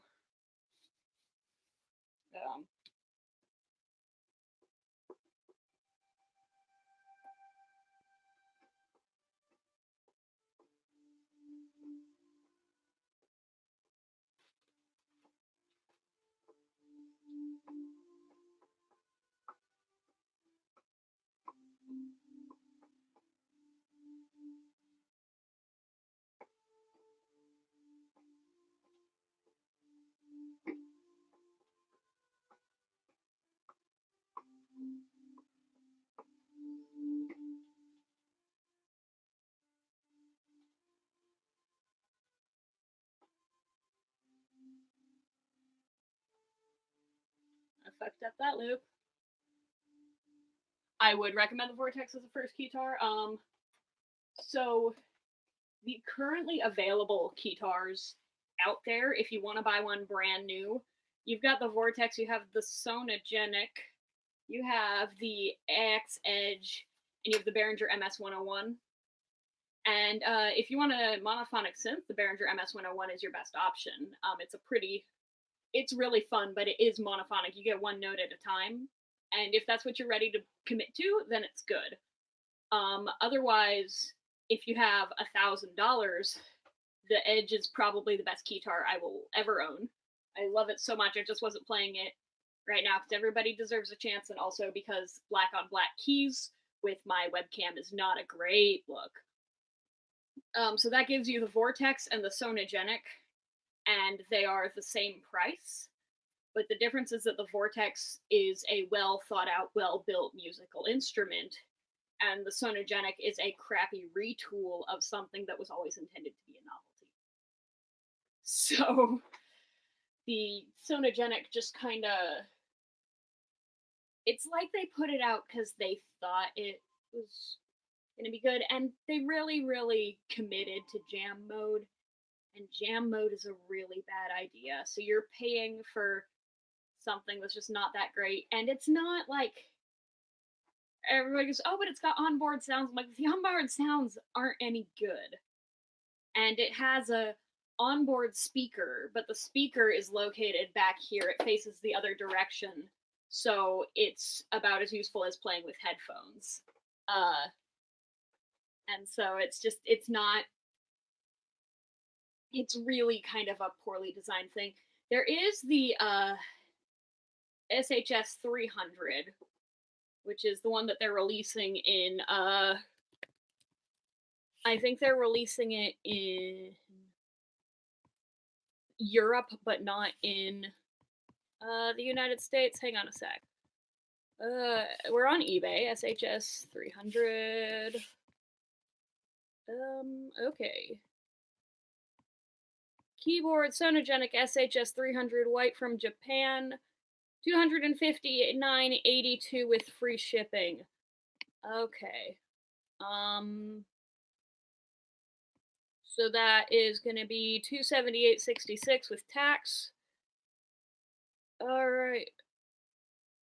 Oh, oh shit. Well,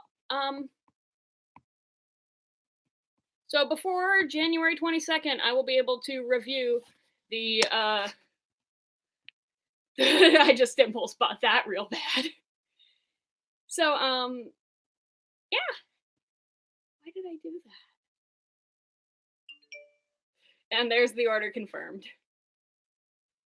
I got a check for $406 today from disability, but I'm going back to work. So now I have $100 to get me through to the 27th because I just impulse. I'm a fucking idiot.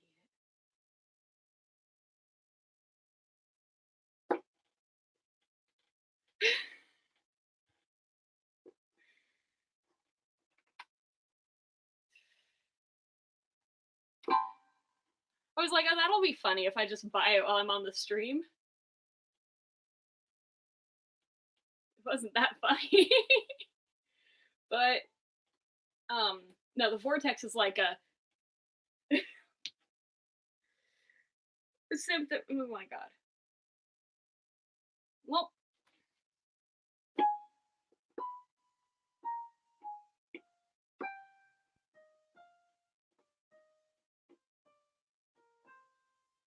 I need to disconnect my debit card from my PayPal account so that I can't impulse buy stuff like that. That said, like, also, more than one of my Keytars have been gifts, and like every time that I'm like, I should buy myself my own Keytars more often. So I always feel like I have to prove something. But okay, well, good news is I'll be able to grab this clip, and when I review it, because I've had several people ask me to review the SHS 300, and the thing is, I am really interested in it because it looks like they had a really good chance to take all the design problems I have with the Sonogenic 500 and fix them and then release it at a lower price on a different market. It's only $50 cheaper though, but, and my most viewed videos, my most viewed video is me just bitching about the Sonogenic. So,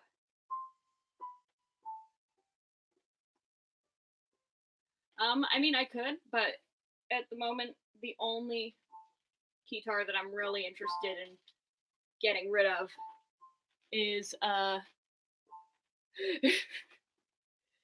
might be looking to get rid of the AZ1, but my AZ1 doesn't work very well. If you look back on some of the really early Keytar videos, you can see that, like, if you shake it, it starts making random noises in the DAW. It's not normal. Well, that paycheck went away real fast. I hate myself. I have impulse bought a lot of things. I wonder if I can ask them if I can cancel that.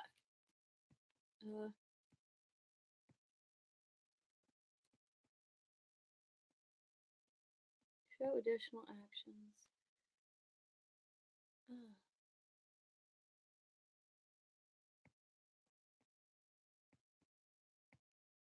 I don't want to install updates.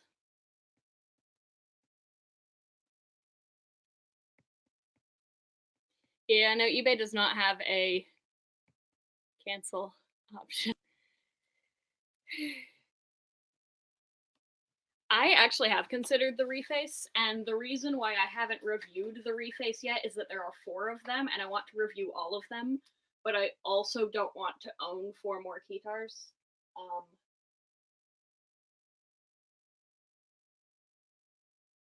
well. I guess I own the 300 now. But yeah, it's I think I like it. Plasmic, who's a synth artist who does a lot of like music in the drag scene, and she does a lot of emceeing and producing, who we look a lot like each other, and she plays the Reface CS, which is the analog synth modeled one. She's pretty cool. We do only know about each other mostly because we both play Keytars and have neon pink hair. Yeah, I can contact the seller and cancel the order, and I probably should. Like I really should, especially because I'm still out of work until the 15th. I really should contact them. But there's no like automated system. I have to directly contact them and ask them if I can cancel the order. It shouldn't be a huge deal, but they also can refuse that. I could issue a PayPal dispute too if I wanted to. But yeah. So I do want to review the reface, but I want to review all 4 of them, and I don't want to own all 4 of them. So I would need to find some way to buy them and then return them. And I'm totally fine with buying and returning them to Amazon. But I would need about $1,000 to initially buy all 4 and return them. And I want to review all 4 of them in one video. So that's, I guess, what I'll do with my income tax return. Because I don't make enough money to pay a lot of taxes, but they sure take a lot of withholdings out of my checks.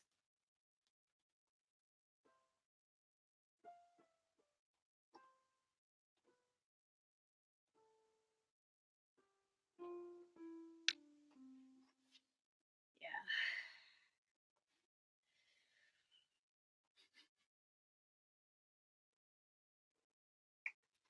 So I'm on eBay. They haven't dispatched it, but I don't know. I'm not getting I get contact seller, but I don't have like a request thing. Request to cancel this order.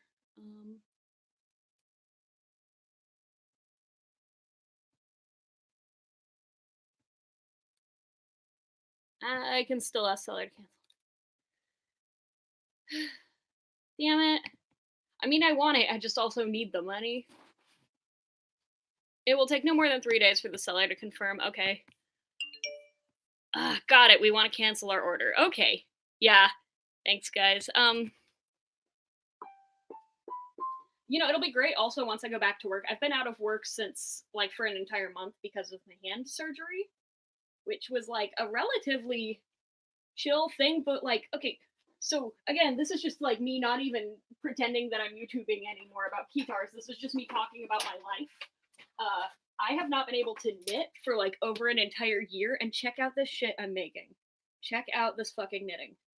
This is the coolest thing I've made in a long time, because I haven't been able to knit, and I had my surgery, I can knit, it's great, and this yarn, you can't see how cool it is. This is Noro Ito yarn. I got it as a gift, and I will never be able to own another ball of yarn this expensive in my entire life.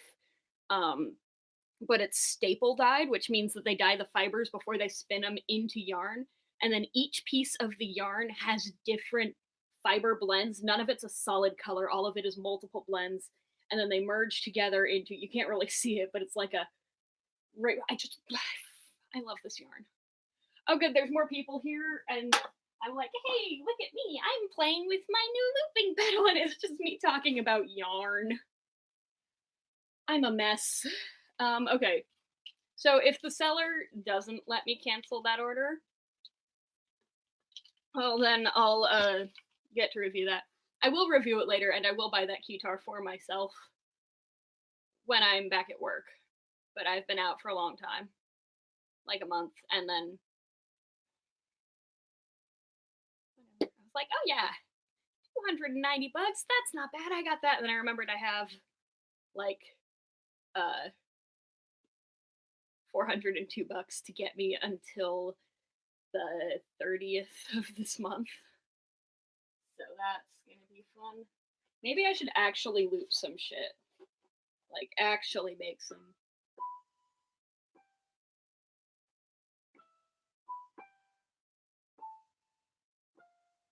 Why are we on piano? That's right.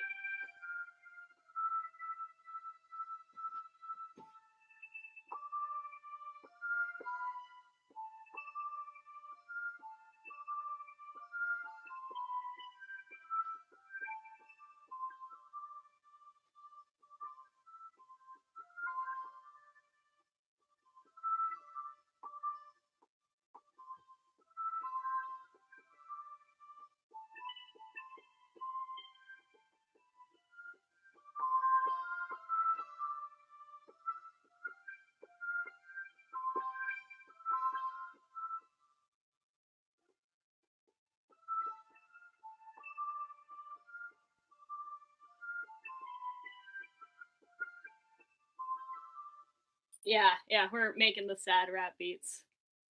I have a friend who, they're super cool, but like in high school, they were, and I hope this isn't rude to say, but we're relatively close friends. We were super close in high school.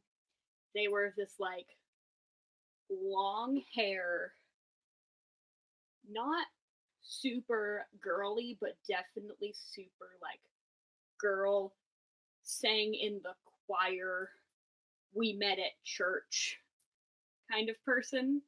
And they've always been really good at beatboxing. So you've just got this cool looking ginger dude, like, what's up? And just out of nowhere, beatboxing skills.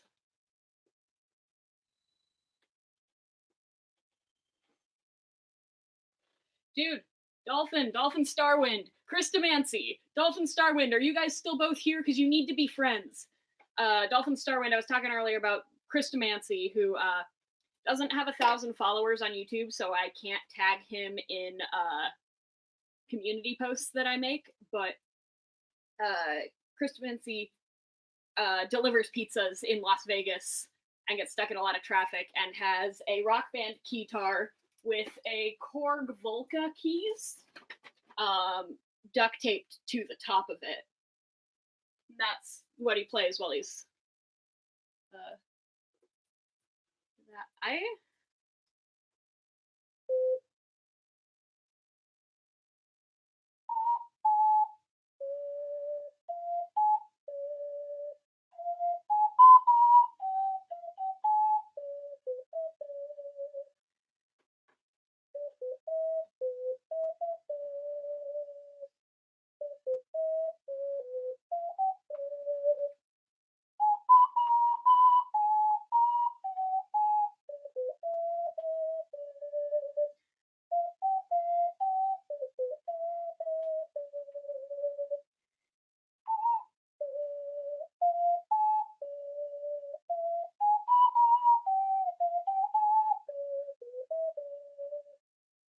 Okay, cool. So I do know the song, and then I try to play it here, and I'm just like, what am I doing?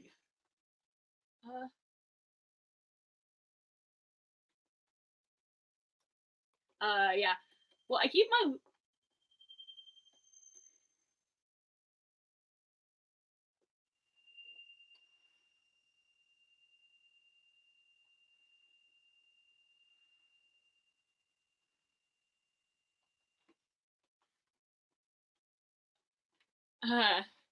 yeah, I have 2 of the Rock Band Keytars. I was playing... What was that?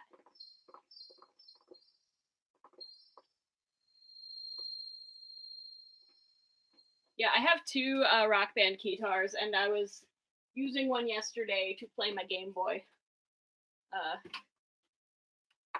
Because I have a setup where you can play that as a MIDI controller. I think I've got a video on that.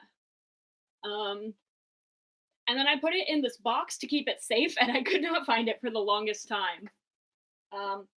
Then a friend was helping me with a soldering project, and he goes, "Do you have a multimeter?" And you know when something like distracts you just enough that your brain shuts all the way down?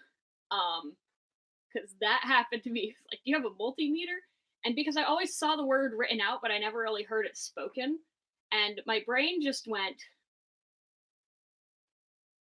multimeter? Like, my brain was...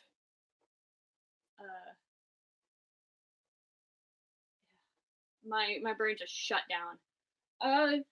If you have an iPad, GarageBand for the iPad, and then this little camera adapter dongle. My iPad, I got it on eBay, not on an impulse buy. But my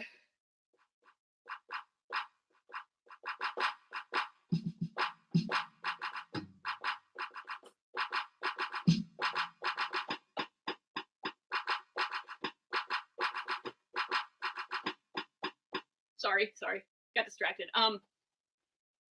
But yeah, if you got the Vortex and you can get access to an iPad, that's probably my favorite way to play the Vortex is through GarageBand. And my iPad was like, I think like $110 for a pretty decent one. I got the iPad Air 1 because all you need is an iPad that can go up to iOS 12.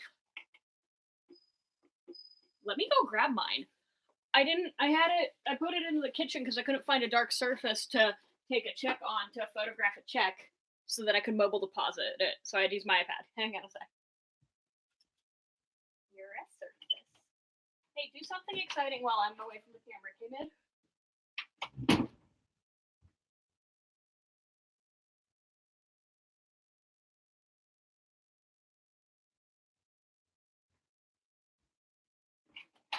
So yeah, this was the only dark surface I could find. So I use my iPad basically exclusively for GarageBand. Sometimes I use Chord Tracker occasionally. Unlock my iPad. So I don't actually know how to like navigate the App Store or anything. And then I use it for violin stuff too. The people of Violi gave me like a free sample after I did my violin review video. Alright, so here's the question. Am I simultaneously doing... Can I have my... I don't know how to use things. Caustic is cool. Yeah, it has... There's a certain element of it needs to be powered. Where am I? And then... We're just gonna hot swap this, and I am sorry.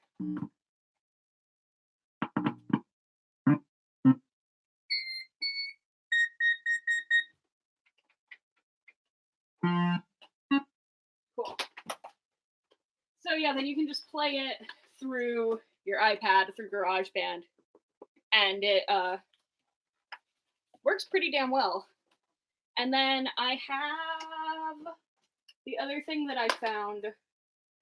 Anyway, I think the iPad is probably the cheapest of like the ways to get good MIDI controls without buying a computer that can handle it. Because I've never owned a Windows computer that can handle like Ableton. Wow, why are we loud? Why are we loud today?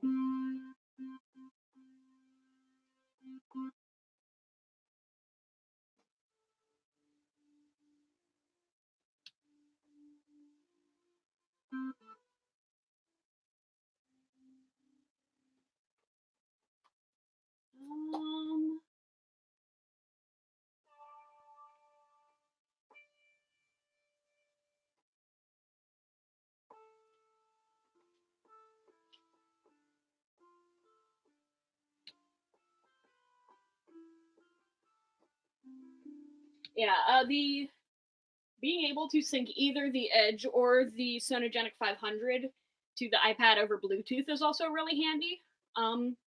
For like writing music in cafes. And then I have something, it's called the Go Guitar by THC Helico.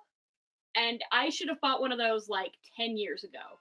At least when I started doing this channel, I should have bought one, because you plug it into anything with 1/8-inch mic jacks. So that includes my Android phone, my iPad, and my MacBook. And then you plug anything with a 1/4 inch into that, and it just records it like it's a mic. And I know that other programs, other audio interfaces do that, but this one was $20 and required no software. So that's the other thing that I've been doing a lot of stuff with. I haven't tried Caustic out yet, but I should, because I have a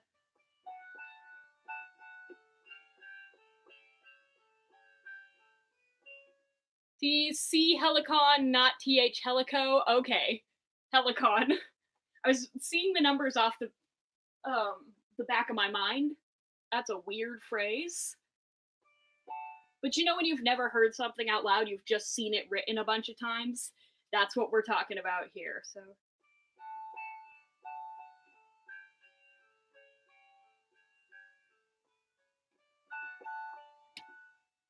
Cool, let's go to this one. No, can I select my patch, please?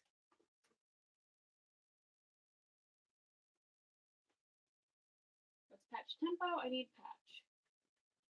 How do I do this? How do I change my patch?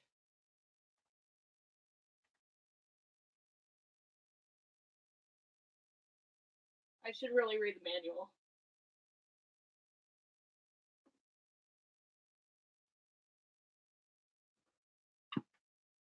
Or I could just turn it off on accident.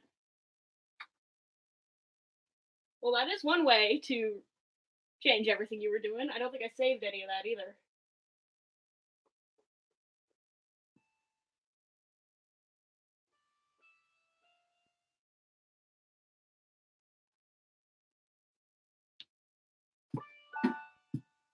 Forgot about that.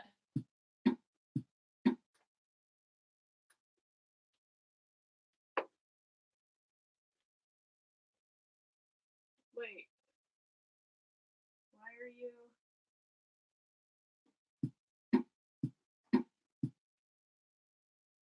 But I have it set to... I have that set to quiet now.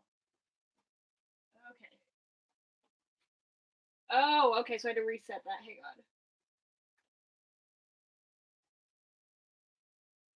There we are. TC Helicon, not THC Helico. Got it.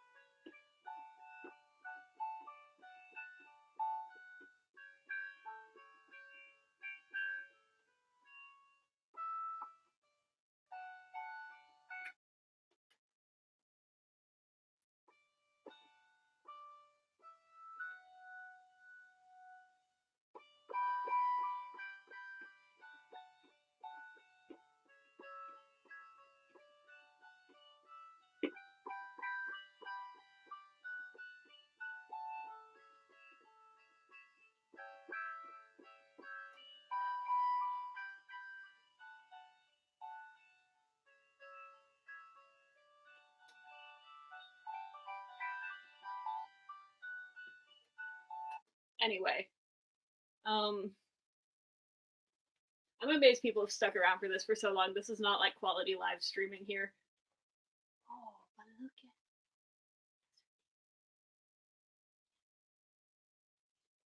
I touched the tail. She doesn't like when people touch her tail.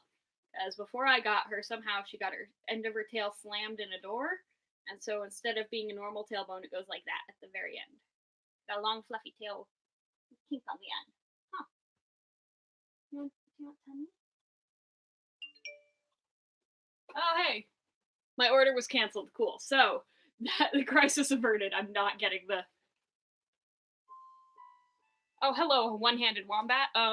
So this is the Boss RC50 loop station, which I got instead of the RC300 because it's about $200 cheaper and obsolete.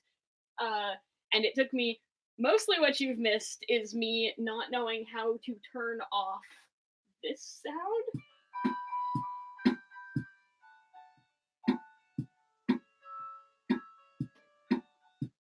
I couldn't figure that out for the longest time.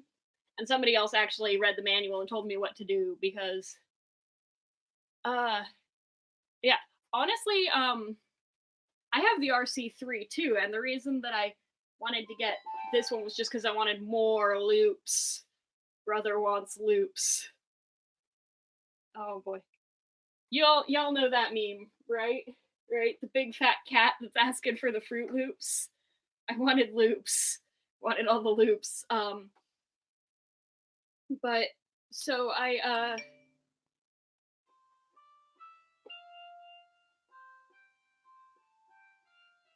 you guys don't know Cat wants loops? Where's my phone? How am I gonna show you guys memes if I don't have my phone? Obviously I don't know how to screen share, so we're not doing that.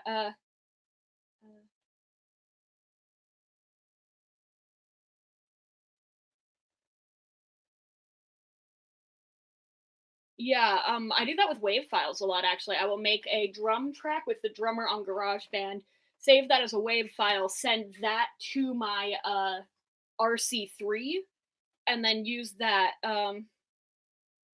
Here we go. So this is... Want loops? Cat wants loops? So that was me. I wanted more loops. Yeah, brother, I desire the loops. So, so I do that because doing a drum bit on this and getting it perfectly on the RC3 when it can't auto quantize for you is really tough. And the loop will go off a little bit and you end up with like a moire sound effect. I don't know if it's called a moire when it's audio, but anyway, so I'll do that with the RC3. I believe you can do it with the RC50 as well.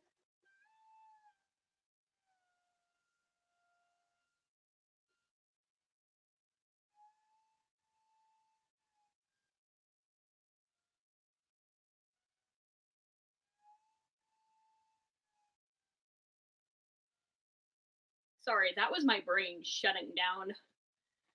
If I was gonna upload this, you'd hear the Windows shutdown noise too. Anyway, I'd add that in. But guide pattern, simple beat. Ooh.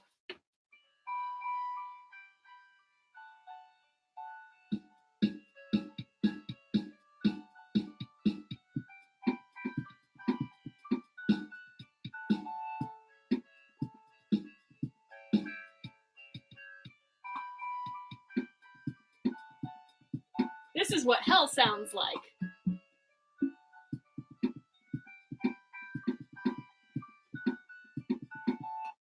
Okay.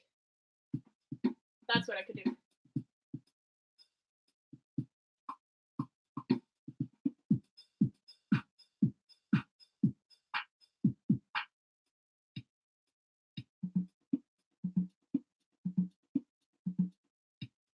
Cool.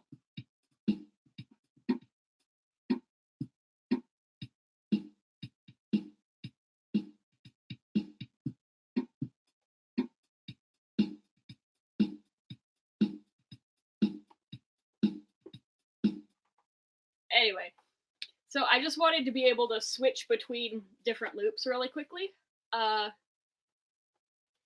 The only thing I don't really know how to do that I want to be able to do is be able to swap. I think there's an option for when you do single mode, where when you do one loop, it'll automatically stop the others. That's what I wanted to.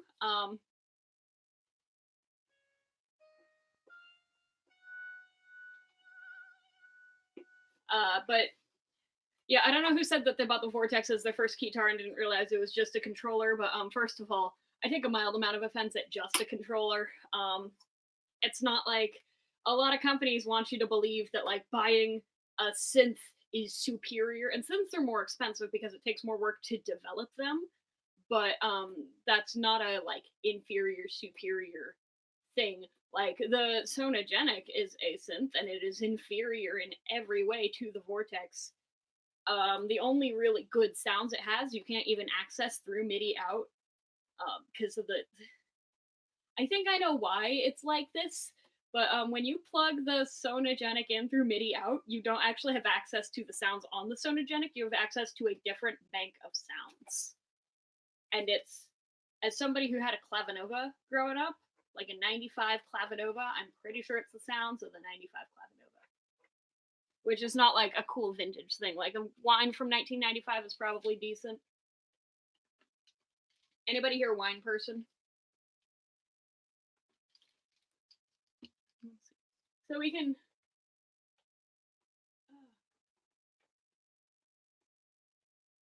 do that. Do this.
Okay, but to get the vocoder involved, I have to switch back to the edge. Like, everybody, because I have to switch back to the edge, and I have to get my mic stand out. The good news is that my mic it's from Goodwill, so it's pink. Make a song and put it on YouTube. I do a lot of like little looping bits on Instagram. But like what does one usually vocode? Just curious. Cause like I'm not very good at thinking of things in the moment. What is the usual that is the vocoded? When one is to vocode, what dost one do?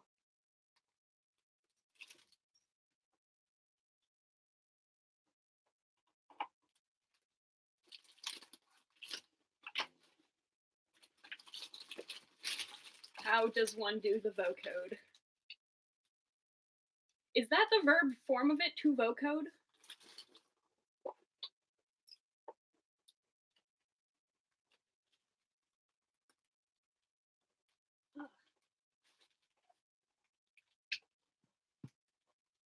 Also, anytime somebody brings up vocoders, I just hear backwards through her vocoder.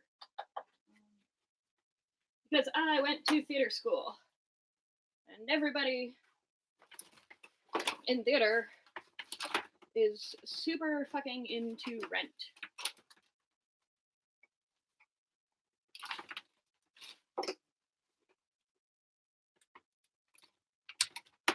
Just say watermelon. One does not simply vocode into. One does not simply talk into vocodor.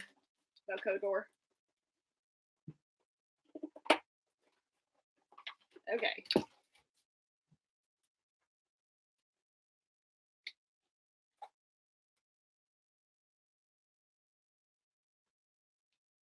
So where are we? Why are we not having sound? Brother, I desire the sound. Turn on the damn amp.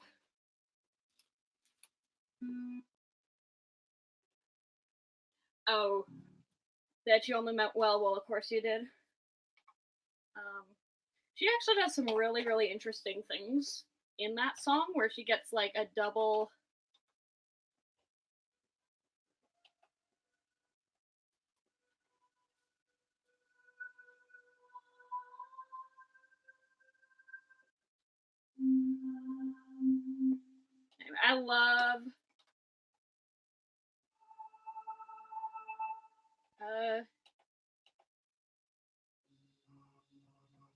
I love the vocal sound on this. Except for this one. This is.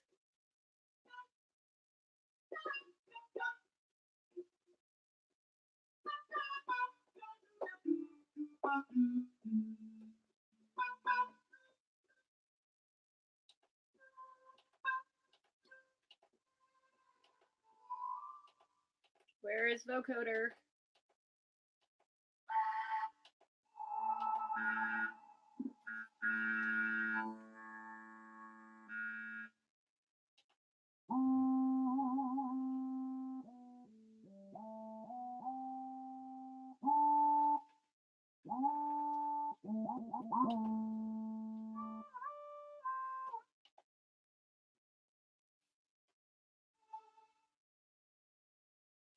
Okay, so there's the bit with vocoder. I can't do that one vocoder cover of Sweet Dreams.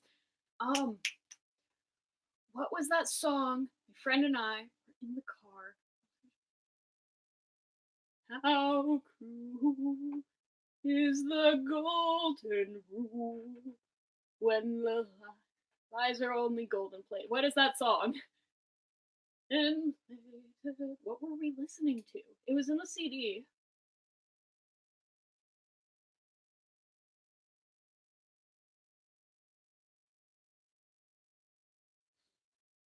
And I saw God cry in the reflection of my enemy. And for me, all of the mothers raise their babies to stay away. Fall Out Boy! Okay, okay. I couldn't remember what we were listening to because I didn't have control of the radio at the time. Um, I just couldn't remember it, but I listened to that. I was like, that'd be fun to do a vocoder cover of. I don't know how to play it, so we're not going to do a vocoder cover of it right now. But I'm not very good at the vocoder at all.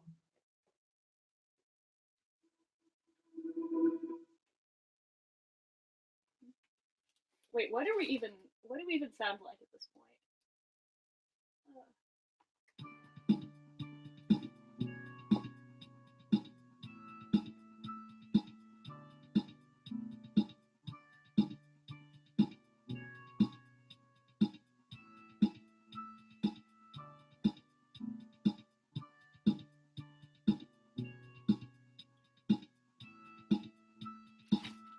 Wait a sec. So,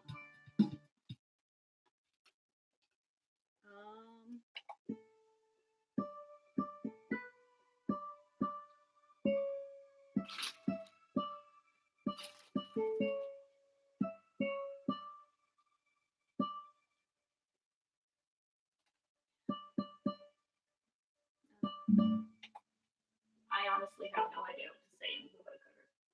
I don't know how this works. I just have a microphone that does something like that.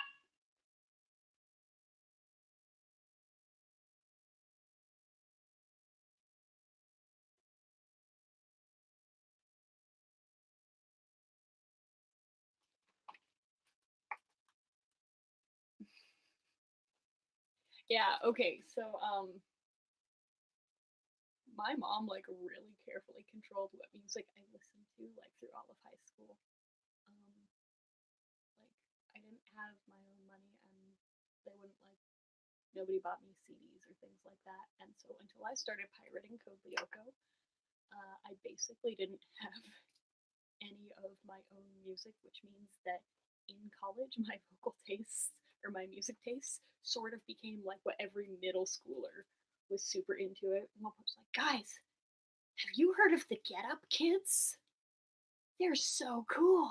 I was like, yeah, we kind of got over 10 years ago. Guys, it's this band Alkaline Trio, and they have this song, and everyone was like, we know the song, Pink.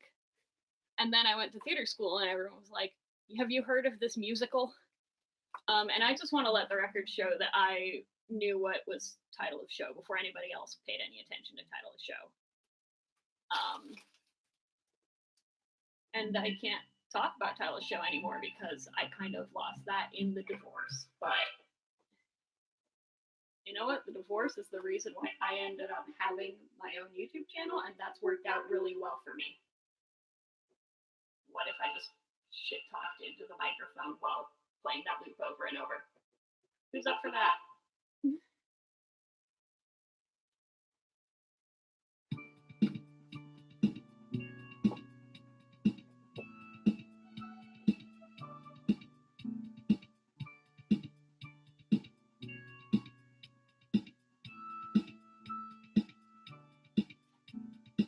Okay, so a long time ago, I was really good friends with this one person named Mel.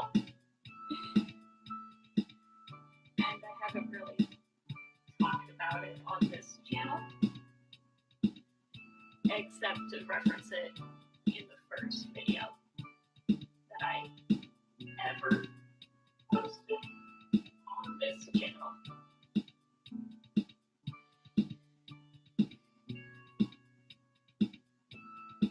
And so, woo!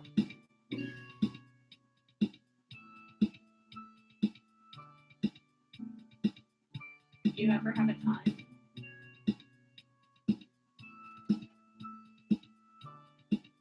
when you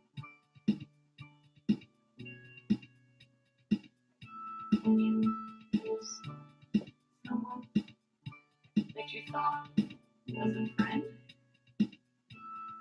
and you're really upset about it, but you end up just getting through it, and then later you realize that you could have changed something, but you don't miss them, and and you know you should miss them, and you miss who they were. Like they became somebody totally different, and you just don't miss the person that they are now. See if you go back in time, except you can't go back in time. But if you could, maybe you'd still be friends. But as it stands now, there's no chance, and you don't really regret that there isn't a chance right now.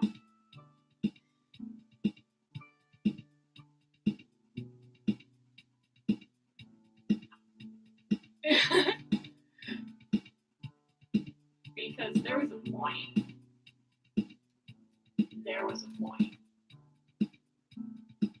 When I had the chance to go back, when they said they were sorry and they wanted another chance.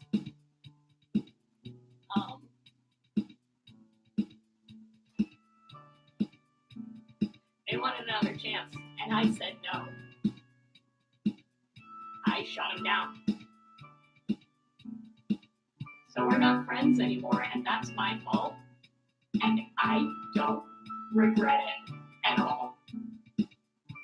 That's just how it is.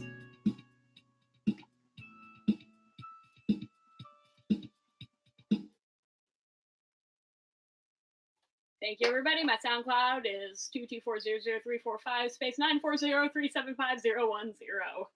And that song will be released on my new album, Releasing Never. But yeah, that's true. I did used to make Have you guys ever heard What's He Building in There? Oh god, what am I calling that song?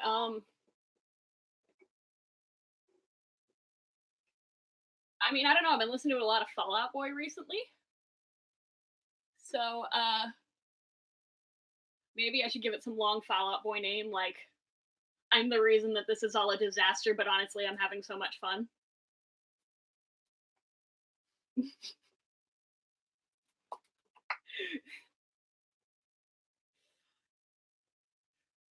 I came here to attack, and honestly, I'm having such a good time. That's gonna be it. That's the song right there. I came here to attack, and honestly, I'm having such a good time.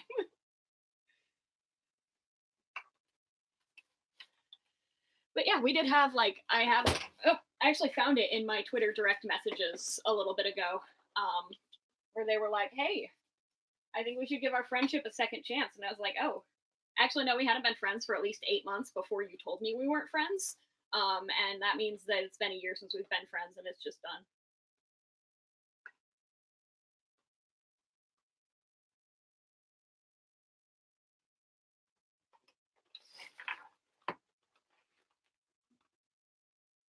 Oh, I should not be holding things like that. My thumb's mad at me. Also, they did not let me film myself waking up from anesthesia. I asked. It's a privacy thing, because I was in a room with a bunch of other people. They didn't have me in my own private room. So when I woke up from hand surgery, they did not let me film it, or else it would be on YouTube. Instead,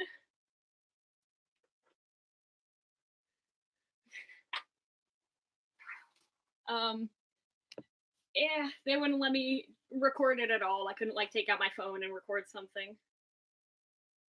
Oh, hey, speaking of Plasmic, she just liked my, she liked my tweet like an hour ago. Hi, Plasmic, we were talking about how you play the thingy. Oh, hang on a sec. Sorry, guys, checking my texts. I'm professional. Johnny Stone wants me to stream again tomorrow. Maybe I'll do it. What if I told you guys I was going to do music streams tomorrow, and then I just play Majora's Mask on stream? What if this is suddenly my Twitch channel? Maybe my album should be called This Isn't Actually a Twitch Channel. I actually had a really good name for a stupid album if I ever did album of dumb ideas. I wonder how it sounds without the guide beat. Hang on.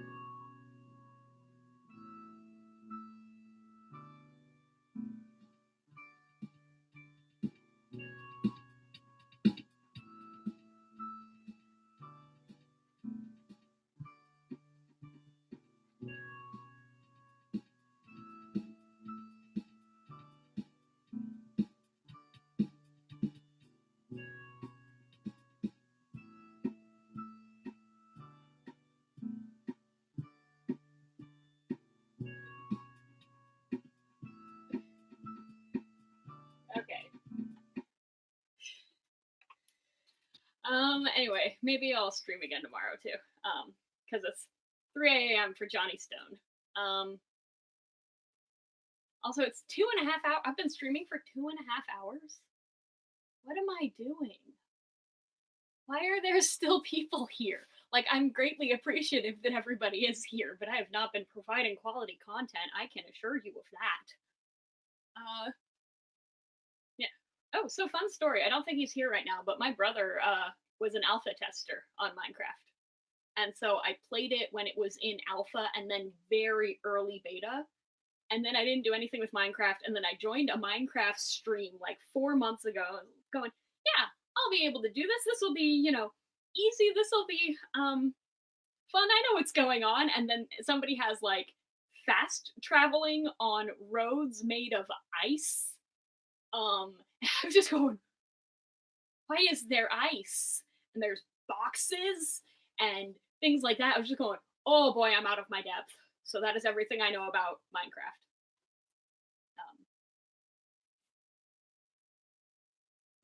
I've been slowly playing through Majora's Mask, but I'm not very good at it. Because I played Wind Waker too much, and so I'm expecting the camera controls to be different. And also, I'm so bad. The thing that will get me discouraged from a video game to the point where I don't play it again is always when you have to sneak around and avoid guards. Like, at one point, I swore I was going to finish Phantom Hourglass, but 80% of Phantom Hourglass is sneaking around avoiding guards. The same guards and the same puzzles repeatedly. And it's funny, because they try to do the thing that they did really successfully in Majora's Mask, where every time that you come back and do the same thing over, you have new tools and new weapons, and it's easier. But they do it really well in Majora's Mask, and they did it really poorly in Phantom Hourglass. I also think it was funny that Phantom Hourglass and Spirit Tracks are both, everyone was like, oh yeah, no, that's just kind of how Zelda games on the DS are. Like, they're just not going to be good. It's not a good platform for that. And then Nintendo went, hold my drink, and released A Link Between Worlds. And, anyway, maybe I'll dress all up in Lolita too tomorrow. I'll be all dressed up. Yeah. Anthony, the guy who theoretically owns Midnight, he was living with us for a while. We had 9 people living in this house, and it's a 3.5 bedroom house.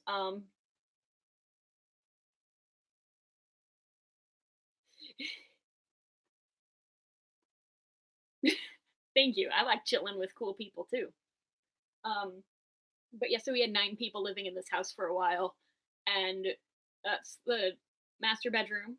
And then there is a half bedroom. A half bedroom has 2 walls that go all the way to the ceiling, 1 wall that doesn't go all the way to the ceiling, and no door. Me, and then the other bedroom over there. And then we had 2 guys sharing the living room couch, because one worked overnights and one worked regular time, so they just hot bunked the couch. And their privacy was determined by the fact that the carpet in that room is a slightly different color. So yeah, well, I was here first. And my landlady doesn't want me to do that, doesn't want that many people again, so she was like, just move a bunch of your stuff into the other rooms. Now there's nobody here, which is fine. I don't mind. But yeah, so the guys who were living in the living room, was their privacy was determined by don't go on the blue carpet. And so the guy who technically owns Midnight had this big TV set up with Breath of the Wild right after it came out. He got the Nintendo Switch like 2 days after it came out. And so everybody would kind of stand on the edge of the carpet and watch him play until he invited you in. So I have a Wind Waker randomizer seed set up right now. It's called, you determine what gets randomized by what you name the seed. The seed is called Savage Midnight Lobster. And if I had capture gear, I would totally just live stream me playing through the Wind Waker randomizer. But it's good. Wind Waker's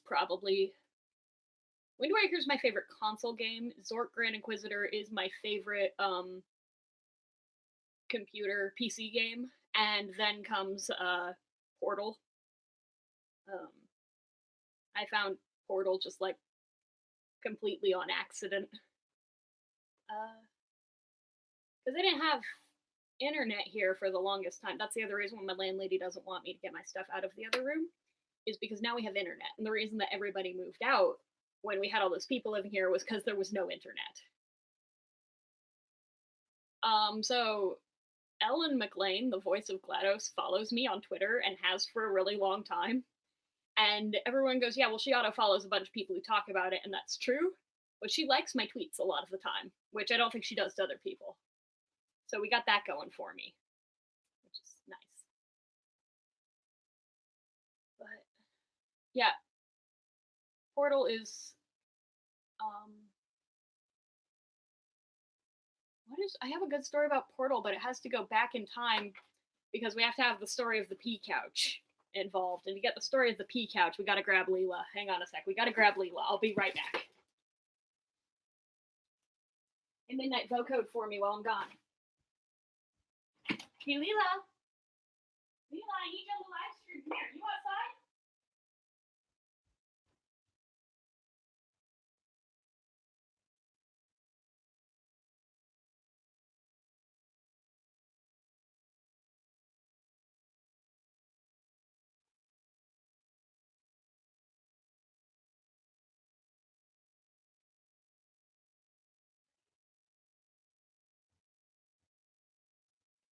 Come on, Lee. Come on in here. Okay. Down there. Come here. Come here. Go over here. Go over here. This is Leela. No, over here. The camera's over here. Can you sit? Can you sit? Good girl. Now look up here. No, Lee. Look up here. Bean. Up. There we go. There we go. All right, so that's Leela. You want to go back outside now? You want to go back outside? She's annoyed with me that I interrupted her day.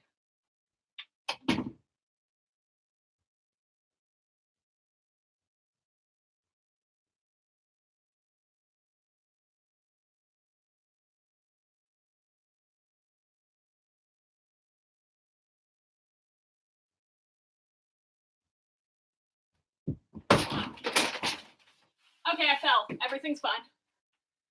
Where are you going, mid-range? Huh? All right. So, that's Leela. So, Leela's old. I don't know if you got it. Do you mind? So, I don't know if you got a good look at Leela, but she's old. And sometimes when she falls asleep, she pees. And we've got her on meds now, but we didn't know there was medication for it, and we just thought, oh, she's an old dog. So we trained her to only sleep on this one specific couch.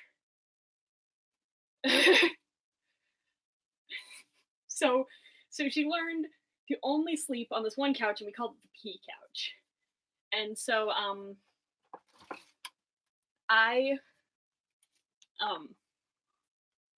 in like 1989, my father asked a woman named Claire to marry him.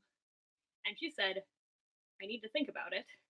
Then she moved to Germany and didn't talk to him for 4 years. So in those 4 years, he met somebody else who's my mother and ended up marrying her and having a kid, at the time just one. And then Claire got back in contact and was upset. And they didn't talk for a long time. And then as a kid, she started just using my parents' house like as a hotel. She'd come to visit from Germany, and she'd set up camp in the guest room.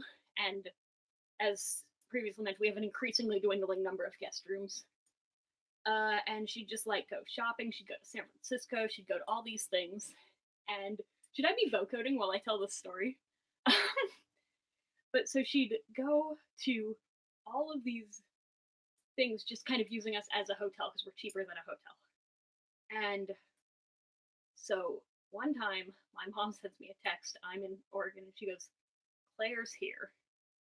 And all I could think was, "Mom, make Claire sit on the pea couch. Make Claire sit on the pea couch." And that's the story of why the pea couch was great. But then Claire did end up coming. She ate my bagels. I got specialty handmade jalapeno cheddar bagels. And the way that this place makes jalapeno bagels is that they take the bagel recipe and they replace all of the water in the recipe with a jar of pickled sliced jalapenos. They're great. You eat them and your mouth is on fire. And I got them and I told her, "Don't eat my bagels, Claire. They're too spicy. You're not ready for it." And then I came home. There's a bite out of one of the bagels and it was in the trash. I was like, "At least freaking compost it." And so I got mad at her. So I went into my brother's room at the time, because he had a PS3, and I played through Portal 2 twice. I just didn't leave. I just got water, and I'd go to the bathroom, and I didn't talk to her until she left. And that is the story of Claire, but also the story of why we had a couch that was soaked in dog pee. They're so good. It's from this place near where I live. It's called Bagel Junction, and they just have like 25. They have a bagel that's called the Salt Bagel. That's a plain bagel that they then encrust with salt. It's so salty. They don't do anything halfway. If it says that it's like a rosemary bagel, you need to get ready to get punched in the gut with the flavor of rosemary. They're nothing halfway with Bagel Junction. I haven't been there in a long time because I used to drive over that way to hang out with somebody who we're not friends with anymore, and I just wrote a song about. Not to be confused with the other song I wrote about a long time ago about them, which I think I have. I think it's posted to this channel. But they're so good. They're such good bagels. I was so mad. They're like $2 each. They're not cheap bagels, and I got a whole 6-pack. Spent $12 on that. She owes me $2. $2 grande dollaroni.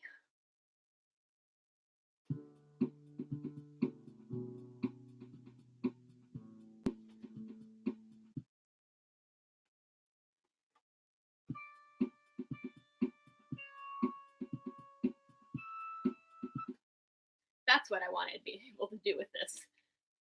Maybe I'll build a pedal board tomorrow, because I keep getting more pedals, and I'm like, that's not a lot of pedals.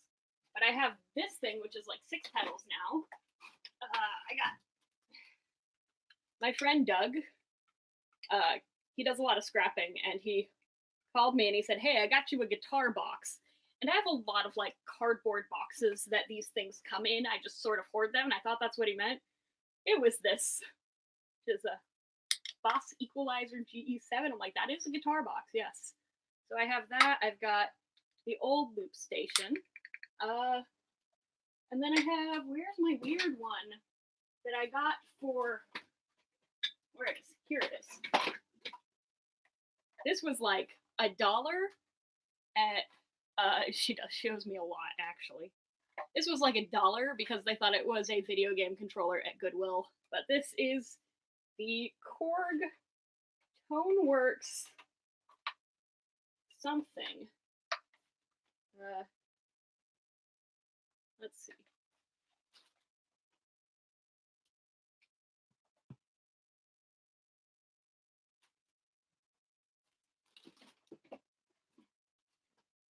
I need longer patch cables though, because oh my gosh, give it back. Give me my cable.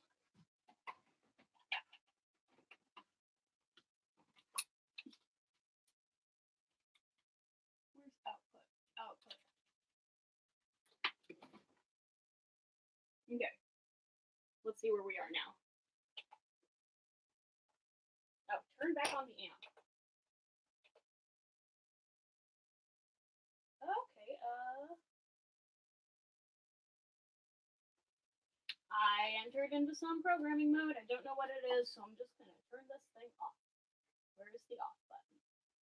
I only know where these things are when I only know how to turn it on when I'm wearing it.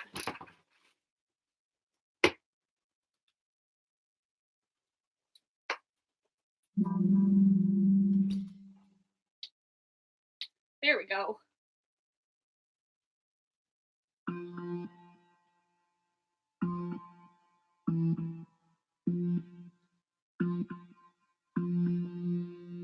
So it's got like some useful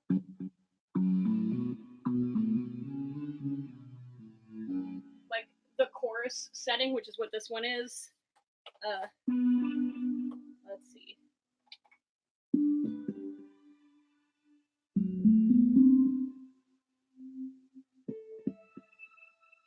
But then you get to like some weird ones.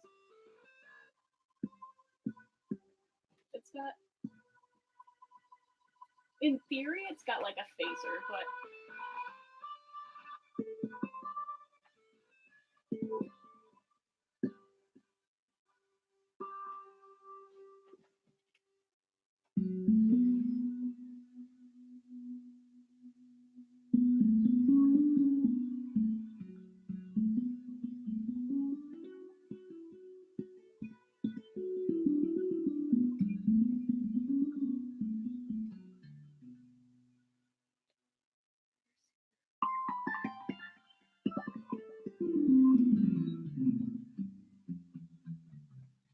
okay, so you must go.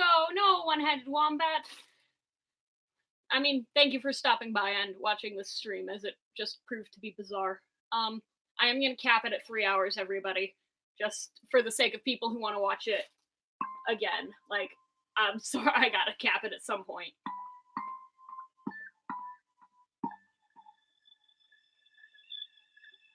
But, yeah, Goodwill has no idea how to price vintage and antique sewing machines, though. If it's all cast iron, they think it's valuable. And I hate to say it, it's usually not valuable. Old sewing machines are not inherently valuable. Like,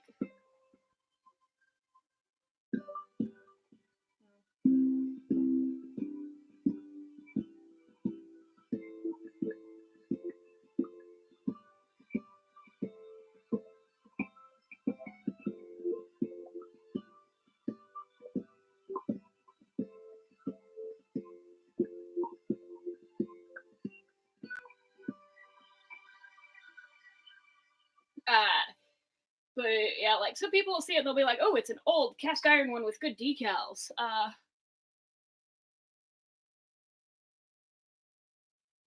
Didn't power on until you plugged it in, right? That's how this one is. But so people see it, and they're like, oh, this has gotta be valuable on some level. It's not. It's not. They made 2 million Singer Model 66. They made 1.5 million Singer Model 99s. So unless you have a crocodile that's also a like centennial model that has all the original pieces in the original table or something like that, it's not valuable. And the Singer Red Eye, everybody thinks is valuable, but I've seen probably 50 of them just in my casual time looking at sewing machines. They're not rare, they're not valuable. All they are is kind of pretty looking. Unless you want to take them over to the United Kingdom. If you want to transport a lot of good quality Singer 66 with the red eye pattern, you want to take those to the UK, then they're valuable. They're valuable because they weren't made there. They were only made over here.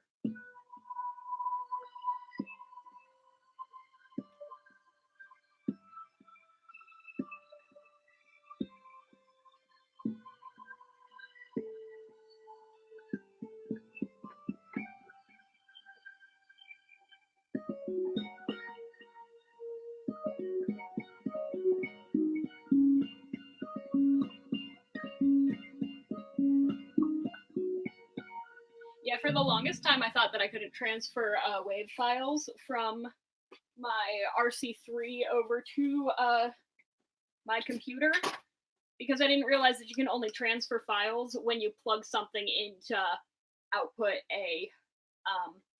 I don't know why. I kind of like it though. Like, it's just kind of a funny little quirk.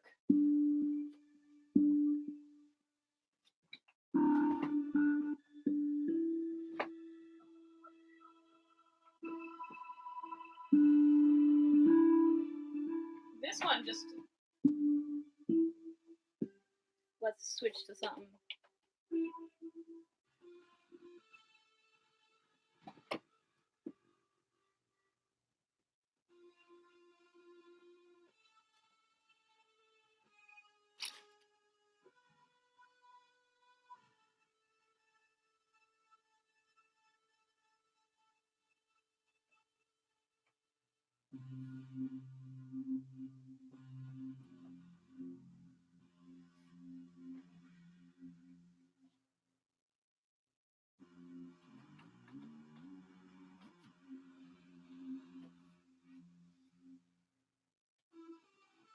Yeah, that's the thing. Goodwill will look at what price people are listing them for on eBay instead of what price they're selling for on eBay.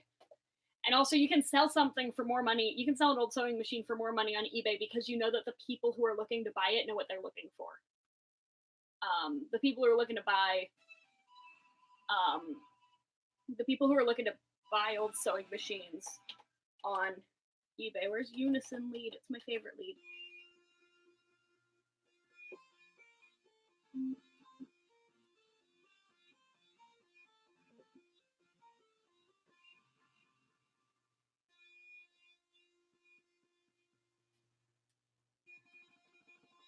Yeah, and they'll be like, "Oh, this is worth $200." I'm like, good luck selling that for $200.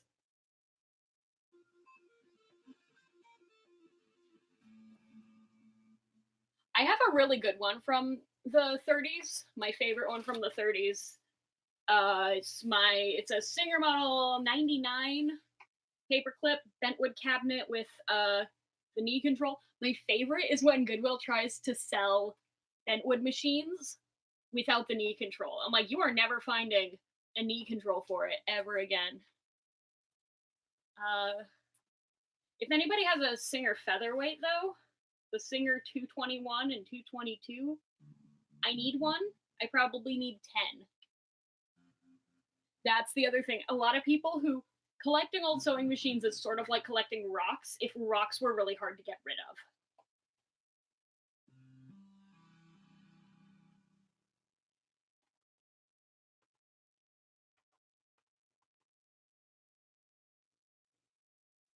Oh, that's cool. I can set it to play a loop once and then be done. That's awesome. How do I change my patches though?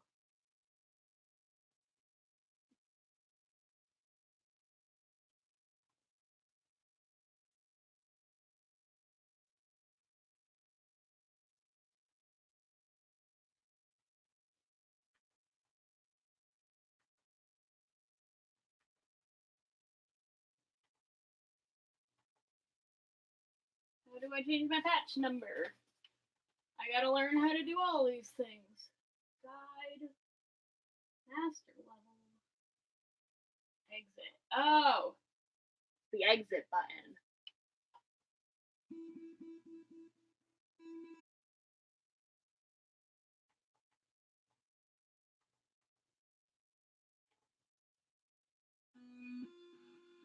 Okay.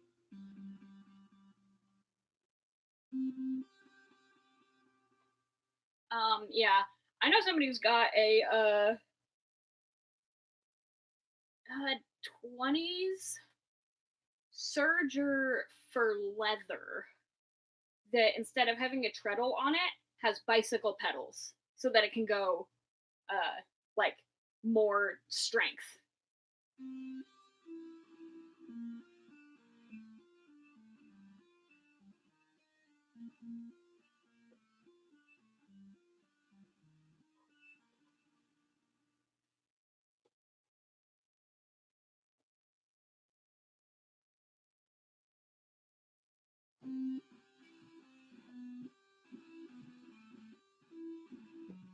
Oh, I see what I did. I created hell.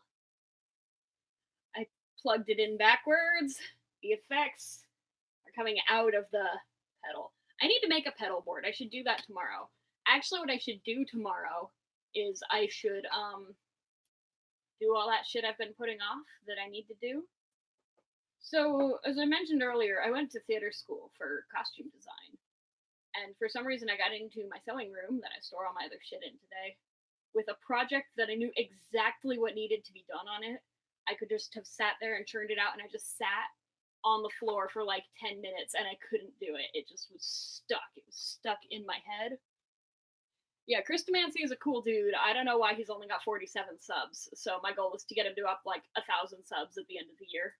So, because he's way more talented than I am, I just put together more coherent videos because I don't upload a video that's under 10 minutes long.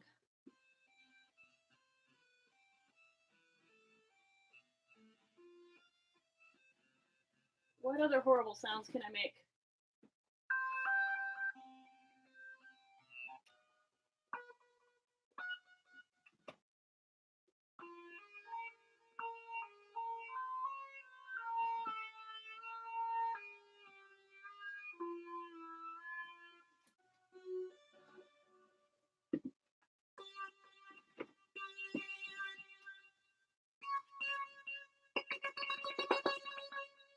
Oh, nice. Got him 2 subs. He's cool. He does cool stuff. I don't actually know him in person. He just followed me one day and then I followed back.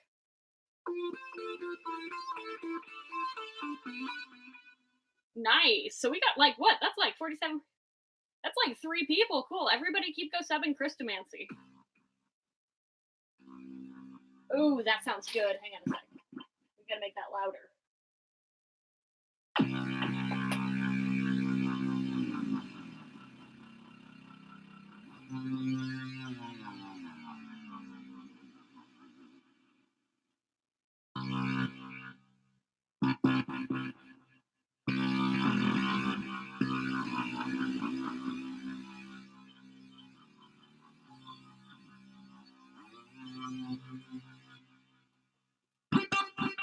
Okay, cool. So now that I'm done just playing low notes and pretending that... Is that what gent is, where you play really low notes? With no offense to anybody who does gent, clearly as I do not gent, I should not be critiquing that subculture. Whatever. Oh yeah, I'm glad I've been streaming for 3 hours because I had to get away from a online conversation I found myself in where... So I'm in the Keytar community for the community. We're all cool people.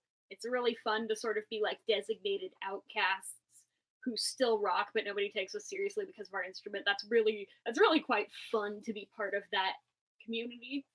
And I'm part of the Lolita fashion community because the drama is so good. And I got myself involved in some drama I shouldn't have gotten myself involved in.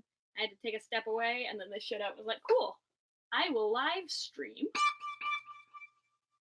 Definitely. Well, okay, so is that say Dolph Starwind? I'm sorry if I've been calling you Dolphin all night. Dolph Starwind, if you impulse buy an AX Edge, I'll impulse buy that 300 again. So, Pinky promise not to do it just yet. Next paycheck. Do it with your tax return. I don't know if you're in a country where you get a tax return, or in a situation where you get a tax return. I don't know. That's the advantage of being an underpaid slave to a large company, is that the government takes pity on you and gives you shit back. You know? Have pity on me. I can't afford my own house. I can't afford my own house. Have pity on me. Alright, so when tax season comes up, you and me are going to meet back here and impulse buy some Keytars, okay? We make a pact. High five. Hang on a sec.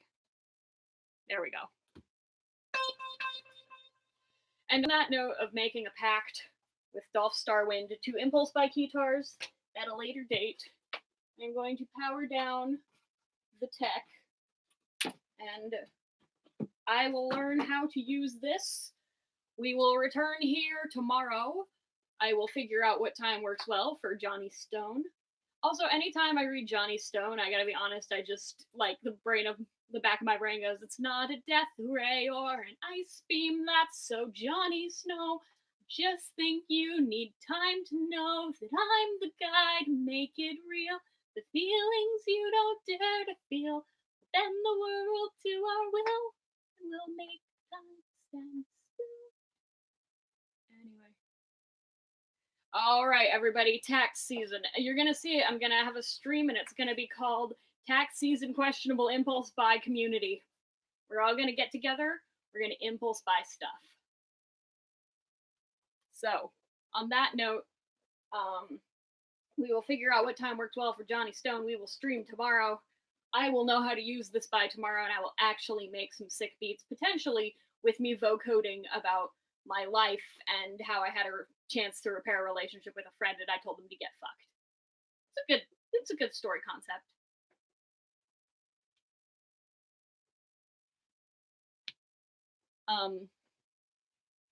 Also, I think I have 2 mandolins. They're not technically mine. One was purchased by my father and one belonged to my great grandfather, but I do have access to mandolins. But I don't really play them. In fact, I don't even really play my ukulele that much anymore. I do have my awesome old ukulele. I played that in some of the really early videos on this channel back when I lived in San Diego. Important changes from YouTube start today. YouTube's sending me important updates, so